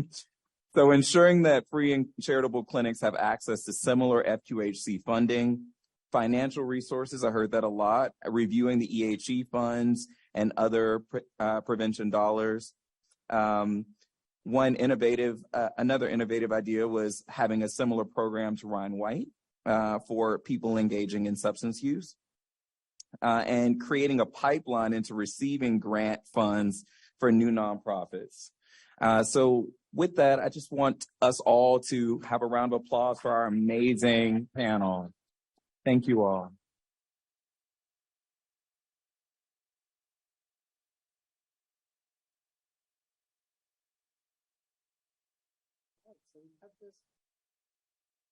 I think we're close to back on time, so I'll pass it over to our co-chairs, John and Dr. Stewart. Thank you. And Kay, you would like a few minutes. Yes, just a quick second. As I did the roll call earlier, I have a little cousin who said, I'm amazing. So I'm channeling Cole right now because I neglected in my roll call to acknowledge Caroline Talif, and she is amazing.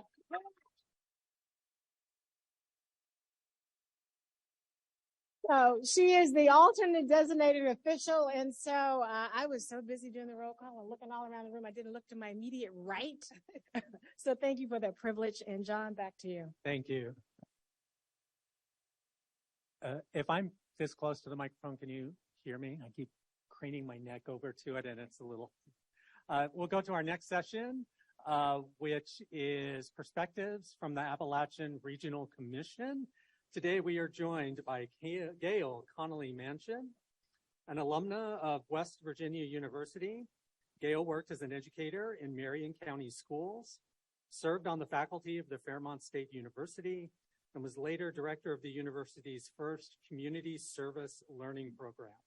She later directed the AmeriCorps' Promise of Fellows in West Virginia.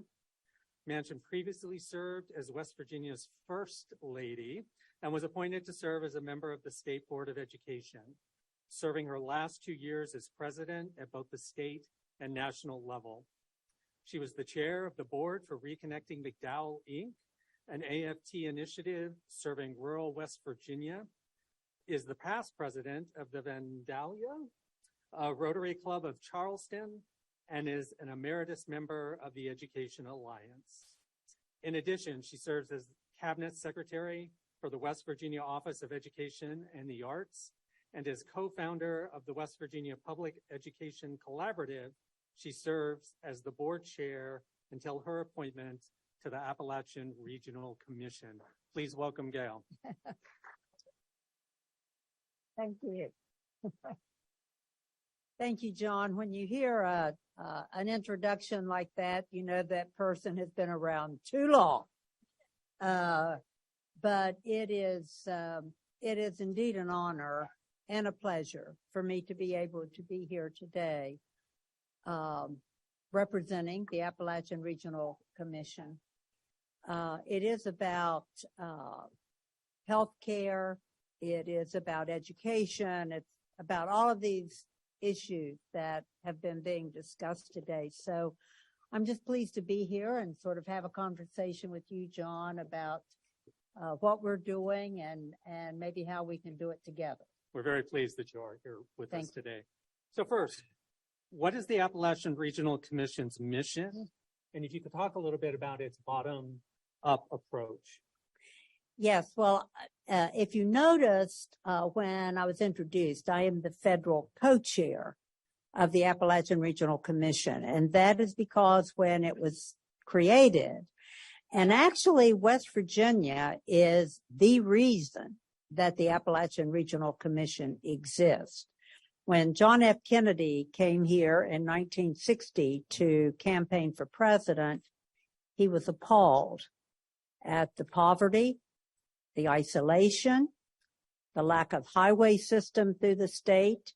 He said, how can a state grow if there's no highway system? And so he went back to Washington. He did win the election, which he attributed to, in a great extent, to West Virginia, and started putting together this commission.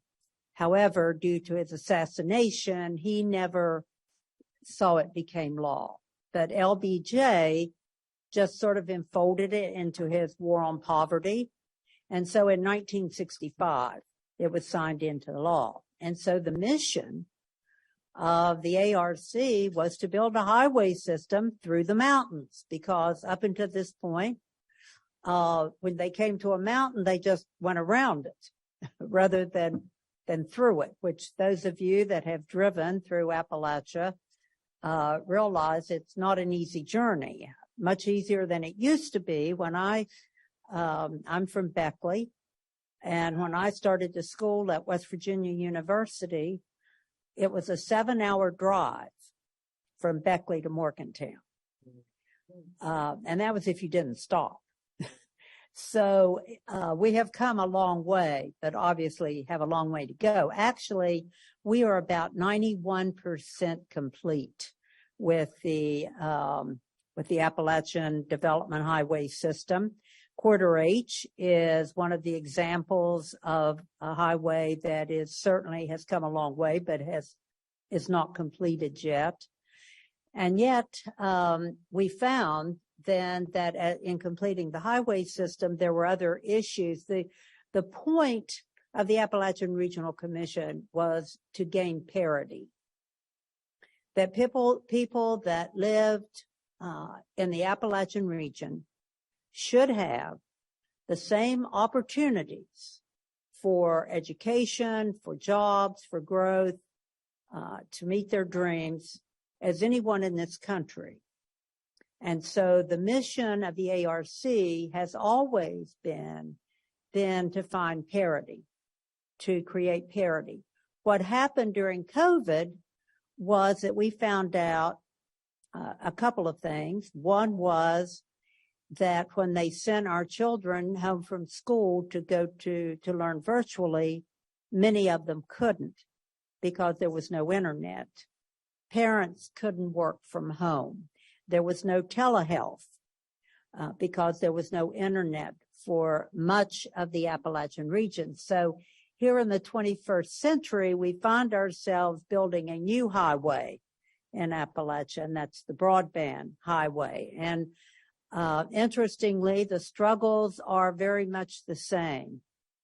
When you get into, and West Virginia, particularly down through southern West Virginia and eastern Kentucky, is where you find some of the most rugged parts of the Appalachian mountain ridge. And so building internet through those mountains are just about as difficult as trying to build the 4-lane concrete highway. But that certainly has become the mission of the ARC. But I mentioned earlier about it being about education and health, quality of life. If we're talking about parity, then we're talking about quality of life. And so at the end of the day, it is about people, not about programs or projects. It's about people and how we improve quality of life and help people gain parity in this country. And what about the bottom-up approach that you utilize? Thank you. So the bottom-up approach, I go back to where I talked about being the federal co-chair. There are 13 states in the Appalachian region, and the 13 governors of those states serve as my commissioners. Every year, they elect among themselves one of the governors to be the state co-chair. So we work in conjunction. We're not above or below one another. We are partners. And that partnership then works together to support local communities. So projects start at the very local level. They know what their issues are. They know what their struggles are. They bring together elected officials, their education, their healthcare people. They bring people to the table. They design the plan that they need to be successful, whether it's fresh drinking water. We're still taking fresh drinking water into communities, sewer treatment plants, workforce development, any issue, but it starts at the local level, and they get buy-in. You have to bring people to the table and come to consensus on what it is you're going to do. And then you go to the state. The state gives buy-in. They match what you have brought to the table. And then it comes to the ARC. So we're sort of the third leg of the stool. And that's set up in statute. And I think it has truly been the success of the ARC that it's set up this way. Because I have visited all 13 states. I've been at many projects in those states. And what I see is pride. Pride and commitment to what they're doing and how they're doing it, because they are doing it. They own it. It's their plan. It's their project. And we have merely been their good partner in helping them to be able to achieve it. Thank you. So substance use disorder has become an epidemic across Appalachia. What is ARC doing to support people in recovery? You know, you have all talked today about the health issues that present these great challenges, certainly at all levels. And what we found at ARC through our data analysis, our great researchers there, we have an excellent staff, is that this is not a singular substance use disorder, is not a singular event. And there is not a singular answer. So a person going into recovery is not the total answer. That is sort of the beginning of this continuum. And what we found is that in order for a person to truly be able to regain their lives and their livelihoods is this sort of continuum of care and services. So if it is not a singular event and it wasn't just started by one person didn't get into this situation by themselves and they're not going to come out of it. It takes an agreement that your elected officials your healthcare people, your social workers, your education people, your faith-based groups, your nonprofits. All of these people are going to say, we want to be, we have to be a part of the solution. And most importantly, the business community. The business community has to step up and say, we will give these individuals a second chance. And so it's about the recovery, it's about treatment, and then training into a job opportunity. But then what happens if that person does not have a place to live? So it's about a safe place to live. What if that person doesn't have a driver's license because they've been incarcerated or they don't own a car? Then it's about transportation. What if it's about a woman that lost her children through substance use disorder and she gets her children back? In order to work, she has to have child care. There has to be counseling. There has to be that support system that is there every step of the way in order for that individual to gain back a sense of purpose, a sense of hope, the realization that they can actually be an asset in their community and not a liability. And so when the Inspire grants became our initiative, it was on the idea that the projects had to offer this continuum of care. Now, since the Inspire grants came into being, and we just announced our 2023 Inspire grants actually last week when we were at our ARC annual meeting in Ashland, Kentucky. But we had also started an initiative, and this maybe goes into sort of the next, but it sort of leads into, as I heard you talk here today, and certainly we have a large contingency from West Virginia, but we have people from other states here. And as I look around the room, I don't see any lines around people that, like a border that, well, you know, West Virginia has to be here and Alabama has to be over here. And so what I have continued to tell our 13 governors is we are not the 13 states of Appalachia. We're the Appalachian Regional Commission. I think the whole intent was that we would work regionally together because we are linked by a mountain ridge, we are linked by our rivers, we are linked by a heritage and a culture that has existed for generations. And in order to really meet our challenges in a way that can transform, it's going to take us working together. And so we created the ARISE grant, which is grants that are available to at least 2 states. You don't have to work with all 13, but you have to work with at least 1 other state. And I was thrilled beyond words because my hope was that there would be this thread that would start pulling people together. And so the Lower Cumberland Development System wrote an Inspire grant.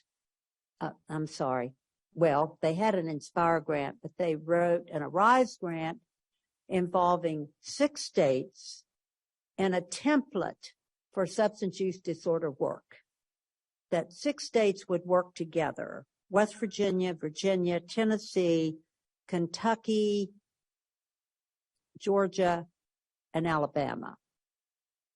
I believe I'm right. I'm saying this off the cuff. But this is what we need to do. We don't all have to create the wheel. If there is a great template out there, if there's a great program, then we should be working together, sharing that information, building an organization that can support people across county lines, across state lines, and accomplish something at the end of the day that is much bigger and better than what we can do individually in a community. So you just said that your 2023 Inspire grants have already been selected. Mm-hmm. When or will those be open again next year? Or? Yes. Well, it opens early in the year. I will tell you, there's also area development money that every year, every state or the 13 states receive, the governor's office receives an amount of money from the ARC that they can give at their discretion for projects. And every state, the money that is the formula is the amount of distressed counties, number of counties, people. So it's based on a formula. It's interesting. West Virginia is the only state that is totally within the Appalachian region. All the other states are just counties within the region. But it's also interesting that West Virginia has 55 counties. So all of our counties are in it. Well, Kentucky, and it's only half of their state, they have 54 counties in the ARC. Pennsylvania has 65 counties in the ARC. So because the state is not the total state does not necessarily mean that West Virginia has more counties. They don't. What I will tell you, though, is that the Appalachian region stretches from southern New York to northern Mississippi. So that's a swath right down the eastern side of our United States. There are 423 counties in the Appalachian region. There are 26 million people. The only entity bigger than us in the United States is Texas and California. So think about it. If we did something as a region, if we could get 26 million people, 423 counties on something together, that's an impact. That's an impact on this country. And so obviously, I'm not striving for 423 counties, 26 million people, but I think you begin to see the picture. The more we can work together, the more we can tie our projects and our ideas and what we know, what we've learned through our work, the more we can do that collectively together, not only will our impact be bigger within our region, we will be affecting all of our 13 states. They will do better. And I think it will affect our country. That is wonderful. Thank you so much for your time today. It's been great to meet you and great to sit next to a First Lady. Thank you. Thank you. And I will tell you, if you have any questions, certainly Tony knows us very well, and I've worked with certainly a Health Right here in West Virginia in so many of the programs. But please don't hesitate to reach out to us. It is about education. It is about health care. It's about quality of life and how we make sure that our communities don't just survive, not even that we just thrive.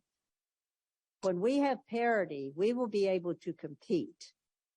We will be able to compete not only with the rest of the country, but we'll be able to compete globally. And in this 21st century, that really is what we have to be able to do.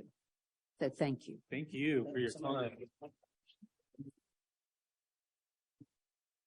And just allow me to say that thank you to each and every one of you for your compassion, your commitment, your dedication to the work that you do every day. It's easy to look at things on paper. It's easy to talk about projects, look at lists. But at the end of the day, it is about people, individual people.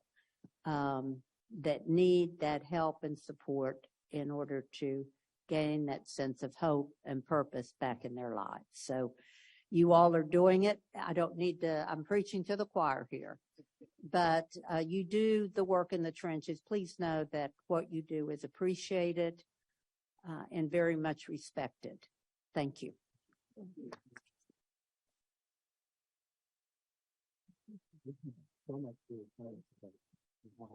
Thank you so very much. I want to take a moment of personal privilege and offer the floor to someone very special. Hey, Tony Young, could you go ahead and take the mic there? Well, thank you. And Co-Chairwoman Manchin, before you leave out, I first of all wanted to say on behalf of the board staff, community education group, thank you, but also on behalf of those of us that do work in the Appalachia region, thank you. Because as I told you and will always say to PACHA and to others, I feel like our job is to bring resources, opportunity, and yes, attention to the Appalachia region. The model that you have done with being able to allow grantees, projects, organizations to move money across state lines, I believe is a model for the federal government, because we are, in fact, Appalachia. We are, in fact, 423 counties, with 40% of those counties touching on more than one state. I believe that we should have in every notice of federal application in the United States government a comma, a semicolon that says for Appalachian jurisdictions, they are able to move money across federal lines, state lines, not because of the rural health calculator, but because, as you said so eloquently, our borders are just not that, solid. They're porous. We don't know from holler to holler what county we're in. But I wanted to also thank Kay and I wanted to thank PACHA for being able to pivot and being able to move the federal government on a dime, because in March, this meeting was not here. And I have now been able to say,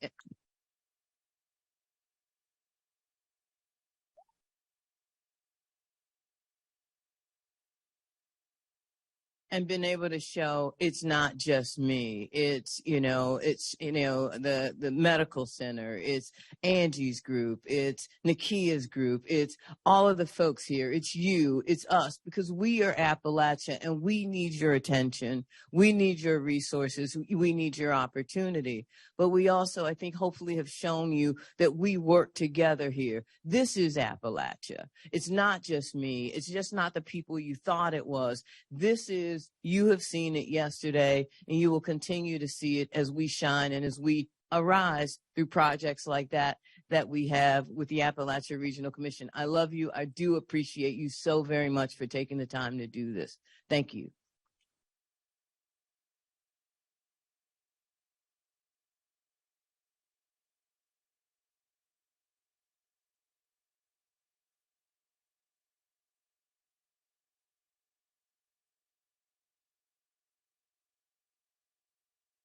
Thank you. And I guess I'll turn the floor over to Kay. Thank you so much. This has been a powerful 2 days.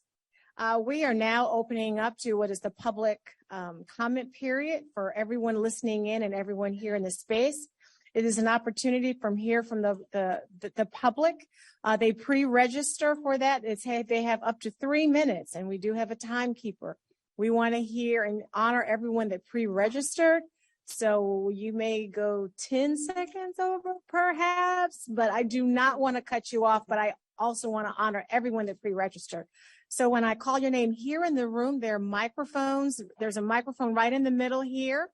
I have a wonderful colleague, Katarina Kim, who is our official timekeeper. And with that, I will proceed with the public comment. Just for informational purposes, this is not a Q&A. So as PACHA members, they will listen to the comments. They won't respond. Every now and then they may ask a question for clarification, but it's not an engagement of a Q&A type of session, just so that we level set and everyone understands. So my first public comment is from Iris Sickman, Harm Reduction Program Coordinator at the Women's Health Center of West Virginia. Thank you. The floor is yours.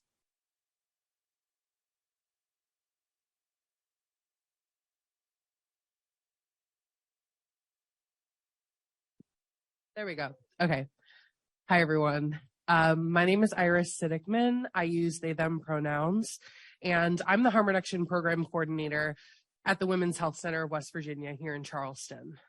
I want to talk about the truth of HIV here in Charleston.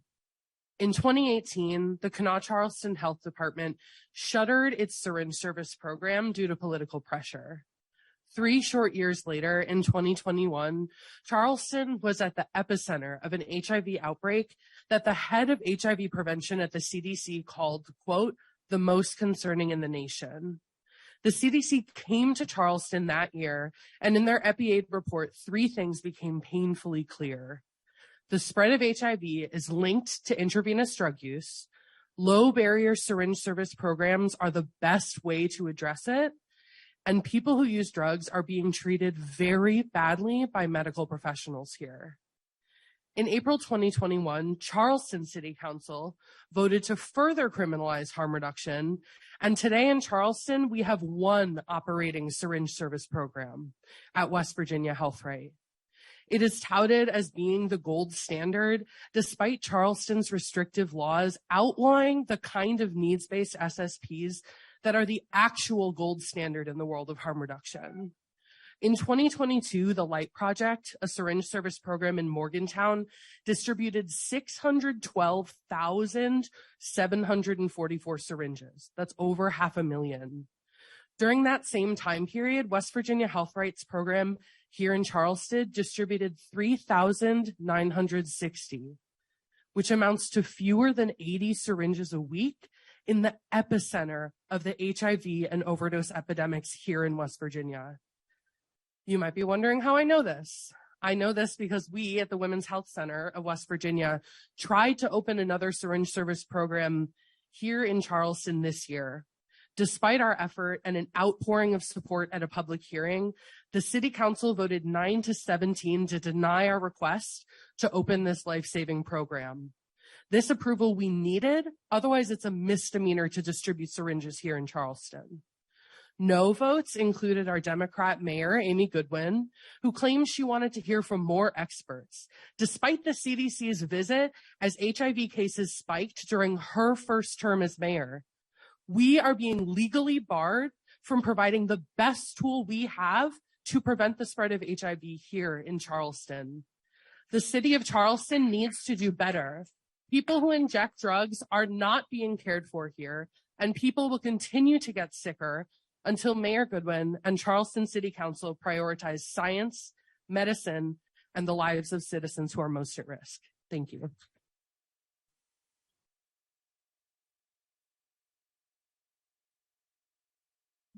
Thank you, Iris. Our next public comment is virtual. So I'm looking to our AV team. Carl Schmidt, is he on the platform? He is. Welcome, Carl Schmidt. He's the executive director of the HIV and Hepatitis Policy Institute and a former co-chair of PACHA that just termed off in June. Carl, the floor is yours. Right, and thank you, Kay. It's great to see everyone. So when I did finish my term in June, I promised I would continue to be involved. And so today I'm doing that by offering public comment. Before that, I would like to recognize all the members who are rolling off today for all your hard work and dedication. It has been great to work with each of you over the years. And congratulations to all the new members. It's a great new team. You have a lot of work ahead of you. And one of those areas that I hope PACHA will continue to focus on is improving the uptake of PrEP and addressing the disparities. Even though we don't have a national PrEP program today, there are things our government can do now. For one, private insurers are still illegally charging people for their PrEP and associated services. CSIO, which is the part of CMS that oversees the regulation of private insurance, along with the Department of Labor, which oversees employer plans, must do more to ensure there is compliance and take action against guilty insurers. State regulators also need to do the same. Insurers must provide prescribers the necessary billing codes to get this right. The new ICD-10 code and billing guide will help, but we need to make sure all this information is communicated. The CDC must also be involved and work with all parties. And now that the U.S. Preventive Service Task Force has added long-acting PrEP to its recommendation, we need new guidance from the federal government on what and when insurers must cover without cost sharing. Secondly, the CDC must ensure that it, along with its grantees, are doing all they can to provide PrEP services. While CDC doesn't pay for drugs, they can pay for labs and associated services. To date, we have no reports on how many states are using this new flexibility. We also suggest that there be more opportunities for directly funded CBOs to carry out PrEP activities. Bottom line, we need more reporting and accountability from the CDC. Finally, we need more data on HRSA's PrEP program for community health centers. Currently funded at $157 million, it now provides grants to 412 clinics. While we have some top-level national results and some state data, we still don't have individual clinic data, nor anyone's gender identity, sexual orientation, race, or ethnicity. PACHA has gone on record asking for this information. We also suggest that you ask HRSA to look closer at the reported outcomes and provide TA to correct deficiencies. For example, 10 clinics are both funded in the states of Alabama and Georgia, but while Alabama reports 732 PrEP users, Georgia only reports 71. Something's not right there. So I hope you found these comments helpful and stand ready to help you as you continue to address efforts to expand PrEP. Thank you very much. Thank you, Carl. I acknowledge our next public commenter was going to be here, but it's written, Julie Schofield, Founding Executive Director of NASTAD. So her remarks will be added to the public record. Next comment is virtual. Aaron Tax, Managing Director of Government Affairs and Policy Advocacy at SAGE. Aaron, are you on the platform?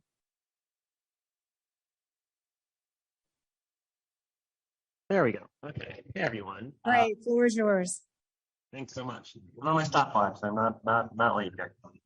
So good afternoon, everyone. My name is Aaron Tax. I'm see him pronouns, and I head up government affairs for SAGE, which is a national organization committed to supporting LGBT older folks since 1978. We work tirelessly to foster inclusive communities and keep LGBTQ plus aging issues at the forefront of the national conversation, including those affecting people with HIV. Thank you for granting me the opportunity to speak with you today. SAGE applauds PACHA for introducing the resolution that supports the removal of the upper age limit from the CDC's HIV testing guidelines. This change is long overdue and has the potential to profoundly impact the lives of older individuals in the United States. Why is this so important? It's concerning that so many older people, as well as their healthcare providers, tend to underestimate the vulnerability of older people to HIV. During a recent meeting convened by SAGE on the subject of HIV testing in older populations, we heard poignant stories from those affected. One older person living with HIV shared, quote, "I learned I had AIDS at age 75, but no one tested me all of these years, even though I had disclosed my history of sexual activity with both men and women when I was younger." This narrative was not isolated. It echoed the experiences of many who endured mysterious symptoms and late-stage HIV diagnoses. Regrettably, older individuals diagnosed with HIV often find themselves at an advanced stage of the disease, indicating prolonged periods of undiagnosed HIV. Remarkably, the CDC's HIV testing guidelines have not seen significant updates since 2006, and they still do not recommend routine HIV testing for those aged 65 and older. As previously mentioned, this lapse has had severe consequences, with many individuals over 64 receiving late-stage diagnoses, some tragically losing their lives.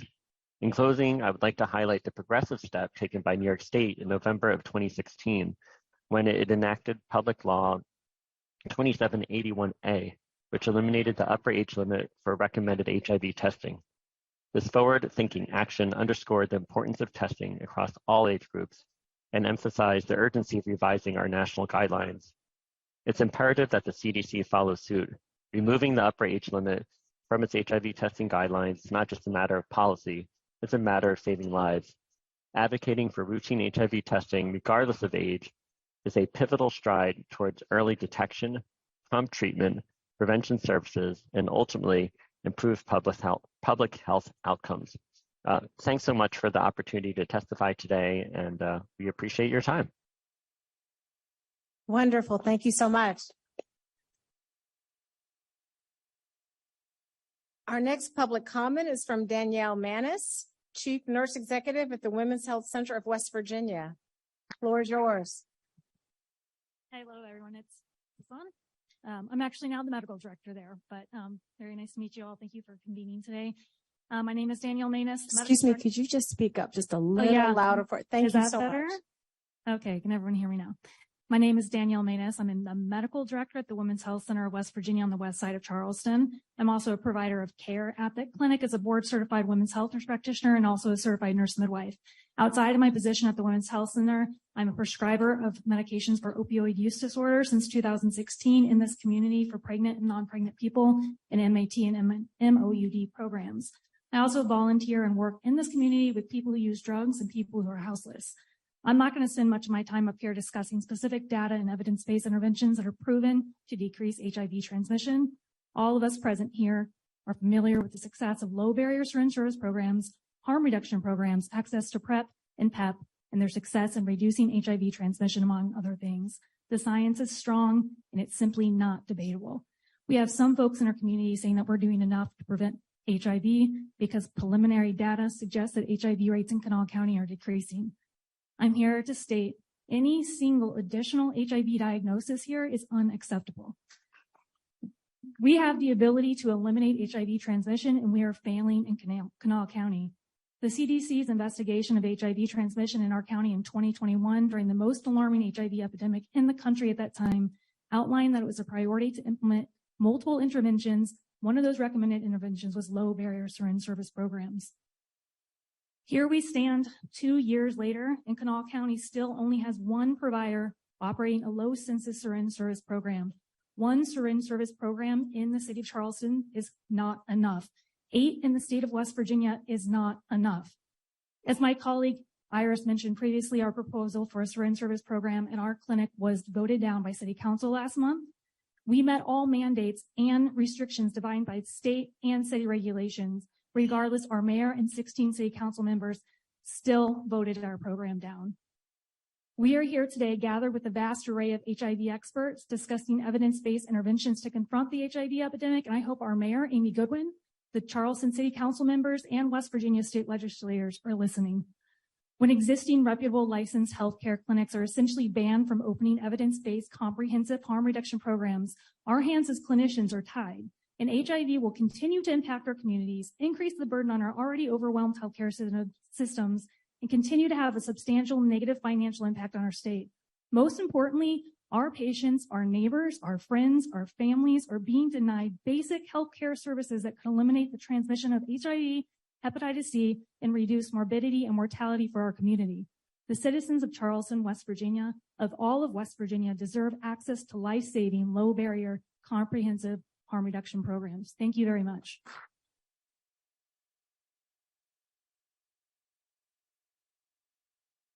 Thank you, Danielle. Our next public comment is virtual. Mike Weir, Associate Director of Policy and Legislative Affairs at NASDAD. Is Mike on the platform? Oh, wonderful. So, the floor is yours, Mike. My name is Mike Weir, Associate Director of Policy and Legislative Affairs at NASDAD, a nonpartisan nonprofit association that represents governmental public health officials who administer HIV and hepatitis programs in the U.S. I'm here today to alert you to NASDAD's recently released membership consensus statement on HIV cluster and outbreak detection and response, CDR, and molecular HIV surveillance, MHS.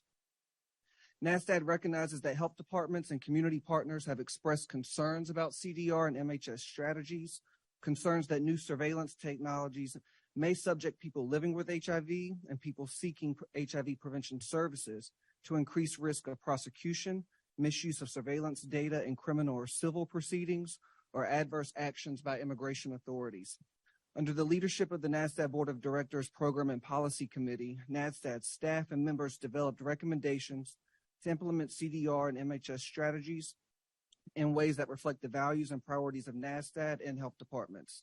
The recommendations are the result of feedback collected from NASDAD members and address 5 topics: community engagement, protection of public health data, assessing and addressing HIV criminalization, flexible implementation and resources, and CDR program utility and evaluation. The full recommendations can be found on the NASDAD website, but we would like to highlight a few specific items for PACHA today.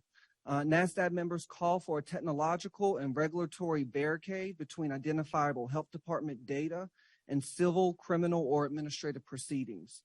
Specific recommendations for the CDC include to provide jurisdictions the ability to apply for a waiver from requirements to implement MHS if their existing HIV criminalization and or data privacy laws allow HIV surveillance data to be used in criminal investigations or criminal, civil, or administrative proceedings. Members identified HIV criminalization as a significant barrier to adequately implement MHS and a limitation on the ability of health departments to share data with other jurisdictions that have HIV criminalization statutes. NASDAD membership also recommends a focus on flexibility for tailored local solutions to implement CDR activities. Health department members also call for more research on the utility of CDR and MHS strategies. NASDAD supports CDR strategies as one of the many tools to work towards EHE goals, and NASDAD encourages health departments to continue engaging with their communities, state leadership, and partners around issues related to CDR and MHS. NASDAD commits to providing leadership, support, and TA to health department members. Thank you. Thank you so much, Mike.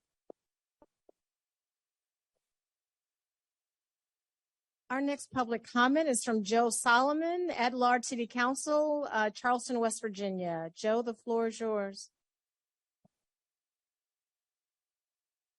I brought show and tell. Hi, everyone. My name is Joe Solomon, City Council here. That was a really tragic vote just last month for the Women's Health Center, and I wish I could apologize on behalf of the whole city, where we voted to block the Women's Health Center from bravely opening what would be is a terribly much needed syringe service program. I can't speak for the whole city, I guess, since they voted in the majority to block it, but I'm embarrassed and I'm deeply sorry that you have to come here to the overdose capital of America. You know, this is the city and the county that leads the state in fatal overdoses since 2018. Since that was the year our health department lost its harm reduction program from another story of politics. And then a few years later, of course, we saw that bloom of HIV we were all warned about, and the CDC came and said, you're the most concerning HIV outbreak in the nation. So now we're the overdose capital and the HIV capital. You're in a city that is on fire. You're in a city that is on fire, and we desperately need your help to advocate for evidence-based syringe service programs in West Virginia. 10 years ago, I visited West Virginia just like you are today. Maybe it's your first visit. And I came concerned about some environmental justice issues. And I was at a thing like you were, listening to people speak. And folks asked me how I could help. They didn't say, here's 5 things you can do. They said, we need your help. We need your spirit. We need your ideas. We need your voices. We need your creativity. We need your bravery. We need your courage. Figure it out, Joe. Figure it out. And I heard the call, and I moved here, and I've been here 10 years since. And then I learned more about this overdose crisis, and I applied to Johns Hopkins University Doctorate in Health program, and I'm a year 2 student. And I ran for city council after that awful vote, and I hope that in our term we can find some amends. Certainly we're not off to a great start. I want to show you a graph to back up what you heard from Iris Siddickman and Daniel Manis from the Women's Health Center of West Virginia. You can see here the percentage of 2022 syringe distribution around the state for the few programs that we have left. Morgantown's holding off their HIV outbreak potentially. I know they have a cluster, but they're holding off for injection drug users. You can see they're holding nearly half the state. The syringes come from that program. And here's Cabell. I think it would be much worse without what you're seeing here. But here is Charleston. It's not this pink thing. That would be nice. It's this little tiny orange thing. It's 1/3 of our percent. It's 1/3 of our percent. We need your help. I can't give you the 5 tips. I can't give you the 5 tips of what the things to do, but we need your voices. I don't even think we really need all your money, right? We need your courage and your boldness and your ingenuity. And we need you to come back and keep coming back and help us figure this out and lean in. And I'm probably out of time, but am I? Oof. Tonight, you're all invited to join us in the work. You know, it was this grassroots leaders that figured out that we had an HIV outbreak. And tonight, we're having the 25th mutual aid health fair here in Charleston. 100 people who use drugs will be there. 100 people use drugs will be there. You want to know how we're meeting with people? It's because we do it every month. So we have a big dinner with all the services, from bike repair to legal advice to naloxone to HIV testing. It's 6 p.m. tonight. Come hungry, or maybe not, because we might run out of food. And we'd love to see you, and you have all the details. Thank you. Thank you so much.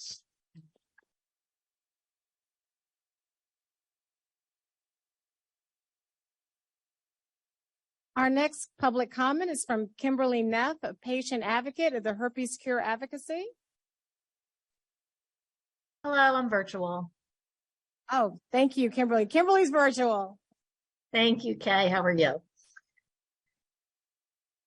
Hi, I'm Kimberly with Herpes Cure Advocacy.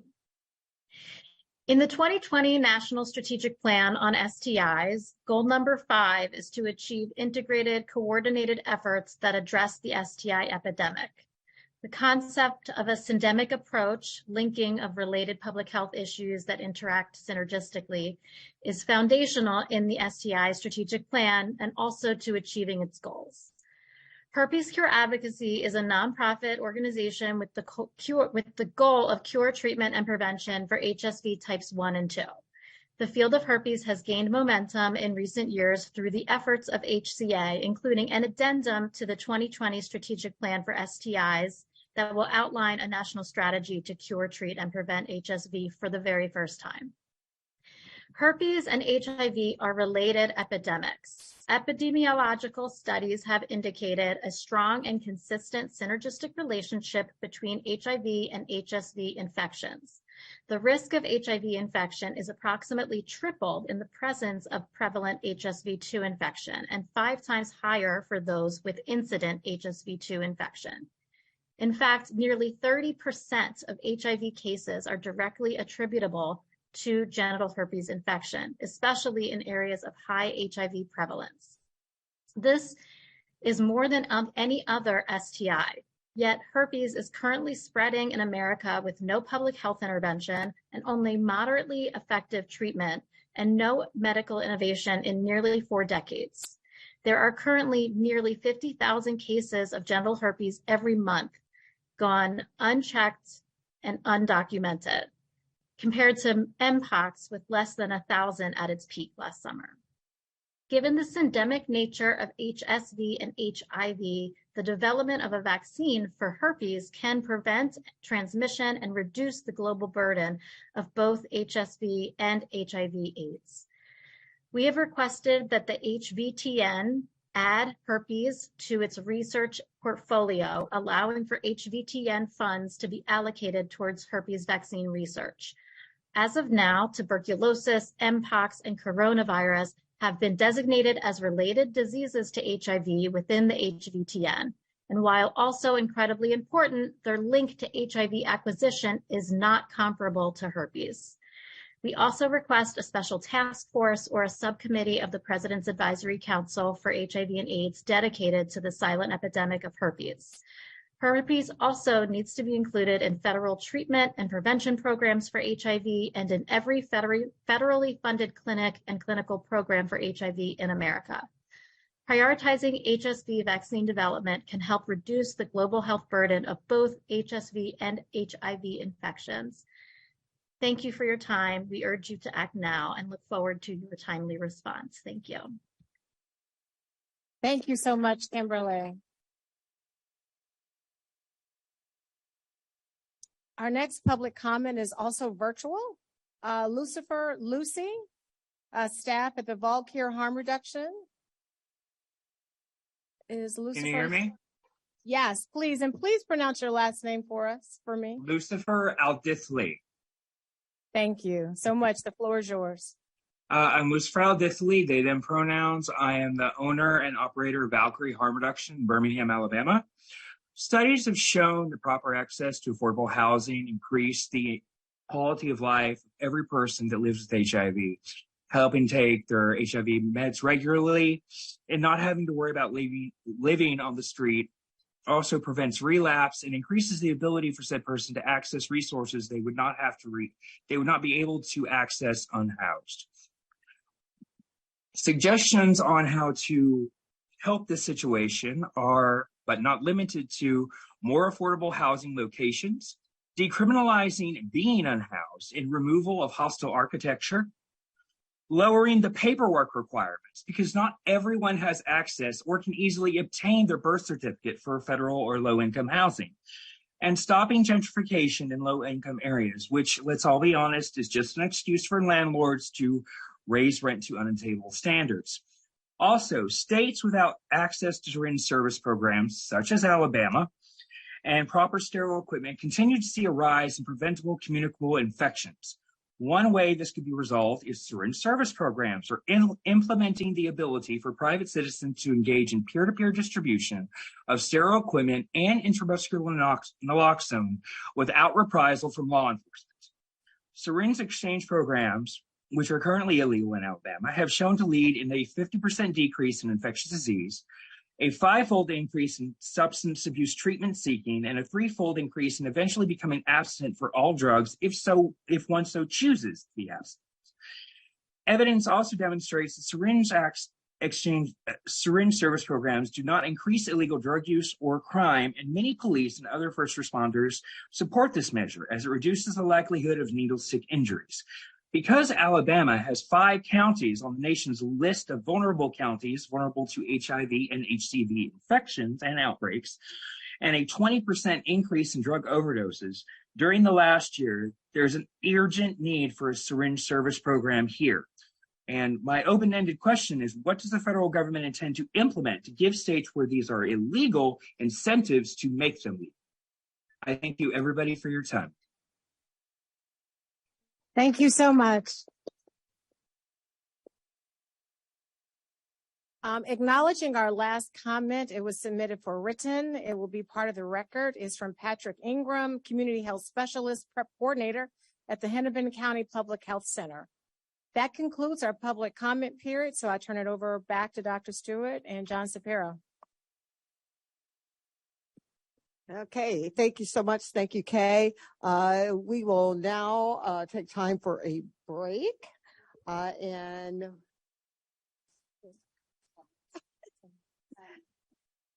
10-minute break, please. Produced by the U.S. Department of Health and Human Services.